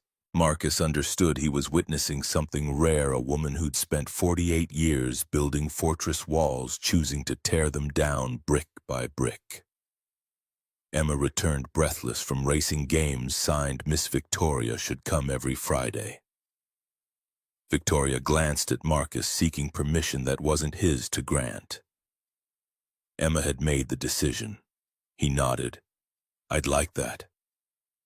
Emma's grin could have powered cities. She grabbed Victoria's hand, tugged her toward the arcade games. "Come play with me." Victoria stood, let herself be led, glanced back at Marcus with an expression that mixed terror and delight. He watched them disappear around the corner, two people learning each other's languages, building bridges that might become foundations. 6 months passed in acceleration that made October feel like decades ago. March brought security implementation across all 14 Sterling properties. Biometric scanners, upgraded surveillance, panic buttons in every isolated workspace. Employee turnover dropped from 40% to 18%. Incidents requiring emergency response declined by 60%. The Emma Webb Foundation awarded scholarships to 87 families. Media coverage generated donations that doubled the fund's endowment. Marcus reviewed applications, met families, understood viscerally that his daughter's name was becoming synonymous with hope. Emma turned 11 in November, celebrated with pizza and arcade games and Victoria's presence that had become expected rather than novelty. Friday nights had established rhythm, Gino's East deep dish pizza, Emma drawing while adults talked about everything and nothing. May arrived with Chicago, finally remembering warmth existed.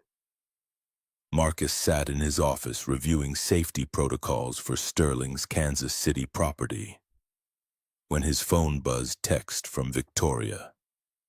"Can you come to my office?"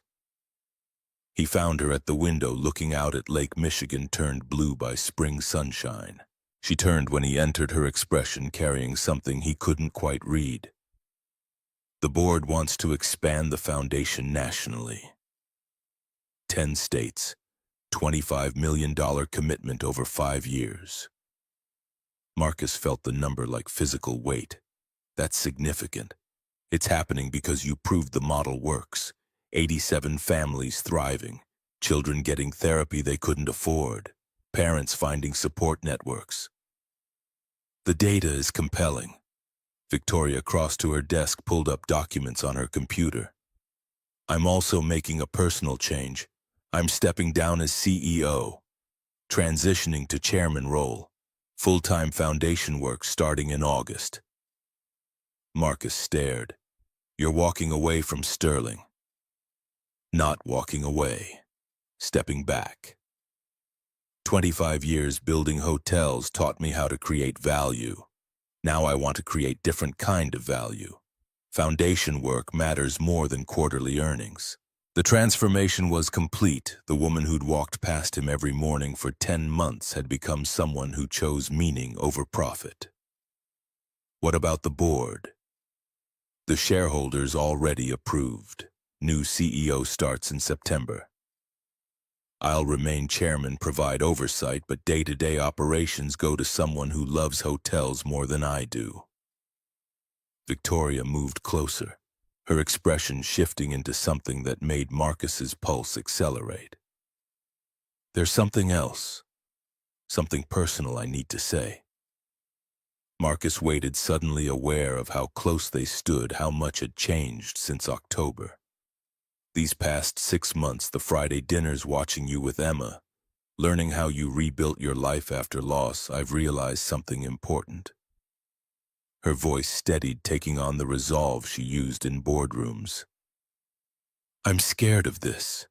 Terrified, actually. But being alone is scarier than being vulnerable.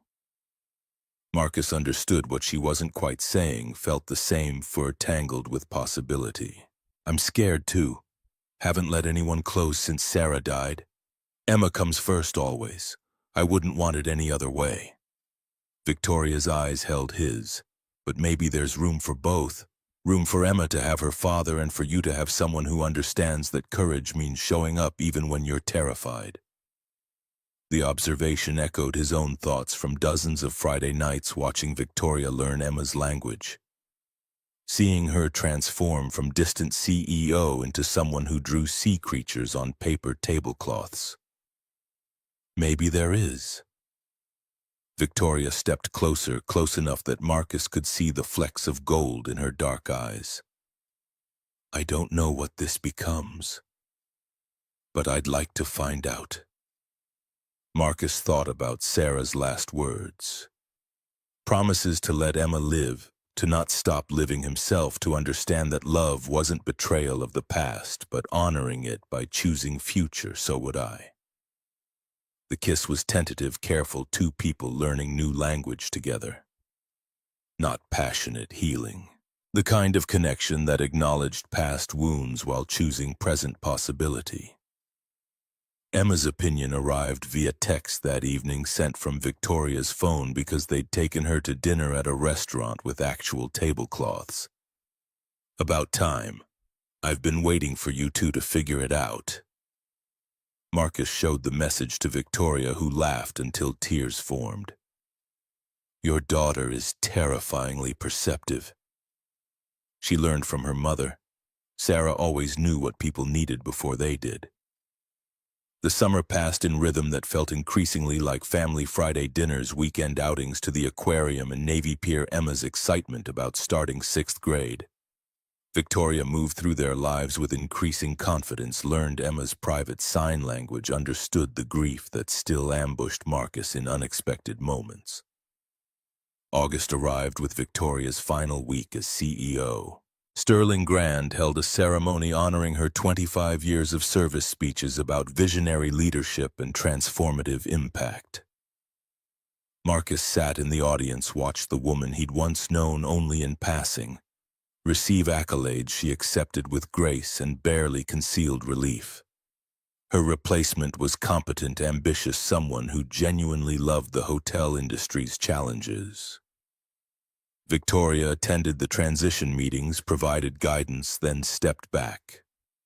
Let go of control she'd clung to for decades. September brought new routines. Victoria's foundation office occupied space near Marcus's, their workdays overlapping in ways that felt both professional and personal. They reviewed scholarship applications together, coordinated across expanding territories, built systems that would outlast their involvement. Emma started 6th grade with confidence Marcus hadn't seen before, new friends, marine biology club, independence that no longer terrified him quite so much. She rode the bus alone, now had proven herself responsible enough for freedom he'd once denied out of fear. Friday nights remained sacred. Gino's East Pizza arcade games, Emma drawing increasingly sophisticated sea creatures. But now Victoria's presence carried different weight, the shift from family friend to something more permanent, acknowledged in glances and touches and conversations that extended past Emma's bedtime. October arrived, 1 year since the day that had changed everything. Sterling Grand held a memorial service, not for tragedy but for transformation. Marcus stood at the plaque near the concierge desk, read the engraving, Emma Webb Foundation, in recognition that understanding each other's languages creates bridges that can save lives. Victoria stood beside him, her hand finding his. 1 year. Marcus nodded. Feels longer. Feels like different lifetime. Emma bounded over from the lobby where she'd been explaining foundation impact to a reporter signed, "They want to interview us together. All 3 of us." Victoria glanced at Marcus, seeking permission for something bigger than interview, acknowledgement of what they'd become. He squeezed her hand, nodded. Emma led them toward the cameras, her confidence absolute, a child who'd learned that families could be built from choice as much as biology. The reporter asked about the foundation's growth, about security improvements, about transformation from crisis to opportunity.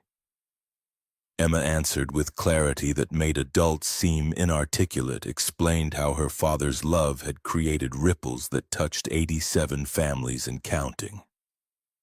Then the reporter turned to Victoria. "Ms. Sterling, you gave up running a hotel empire to focus on foundation work. Any regrets?" Victoria's hand tightened on Marcus's. "Not one. I spent 25 years building walls, now I'm building bridges. The bridges matter more." The interview concluded. Emma ran off to meet friends. Marcus and Victoria stood in the lobby, exactly where he'd first seen her sign for help, where invisible had become visible, where paying attention had saved lives. "We should get dinner." Victoria's voice carried something playful, lighter than the CEO persona she'd worn for decades. Gino's East. Marcus smiled. "Is there anywhere else?" They walked into autumn evening Chicago, cooling toward winter. The city's rhythm steady and endless. Behind them, Sterling Grand blazed with light, its marble floors reflecting everything past and present, loss and hope. The truth that real strength meant learning each other's languages and showing up even when terrified. Emma waited at the restaurant, already drawing sea creatures that glowed in darkness, already building her own bridges toward futures Marcus could only imagine. She looked up when they entered, signed, "Took you long enough." Victoria laughed, slid into the booth, picked up crayons, began drawing beside Emma. Marcus watched them, his daughter and the woman who'd learned to see him, both drawing creatures that thrived without light. Both teaching him that excellence wasn't just being seen, but seeing others that love. Wasn't just what you said in easy moments, but what you built through every hard one, that bridges constructed from attention and courage could bear weight beyond measurement. Sarah's photo sat on his dresser at home, her smile captured in permanent present tense. But Sarah had made him promise to live, to let Emma live, to understand that honoring the past meant choosing the future. Tonight with Emma drawing bioluminescent fish and Victoria's shoulder pressed against his.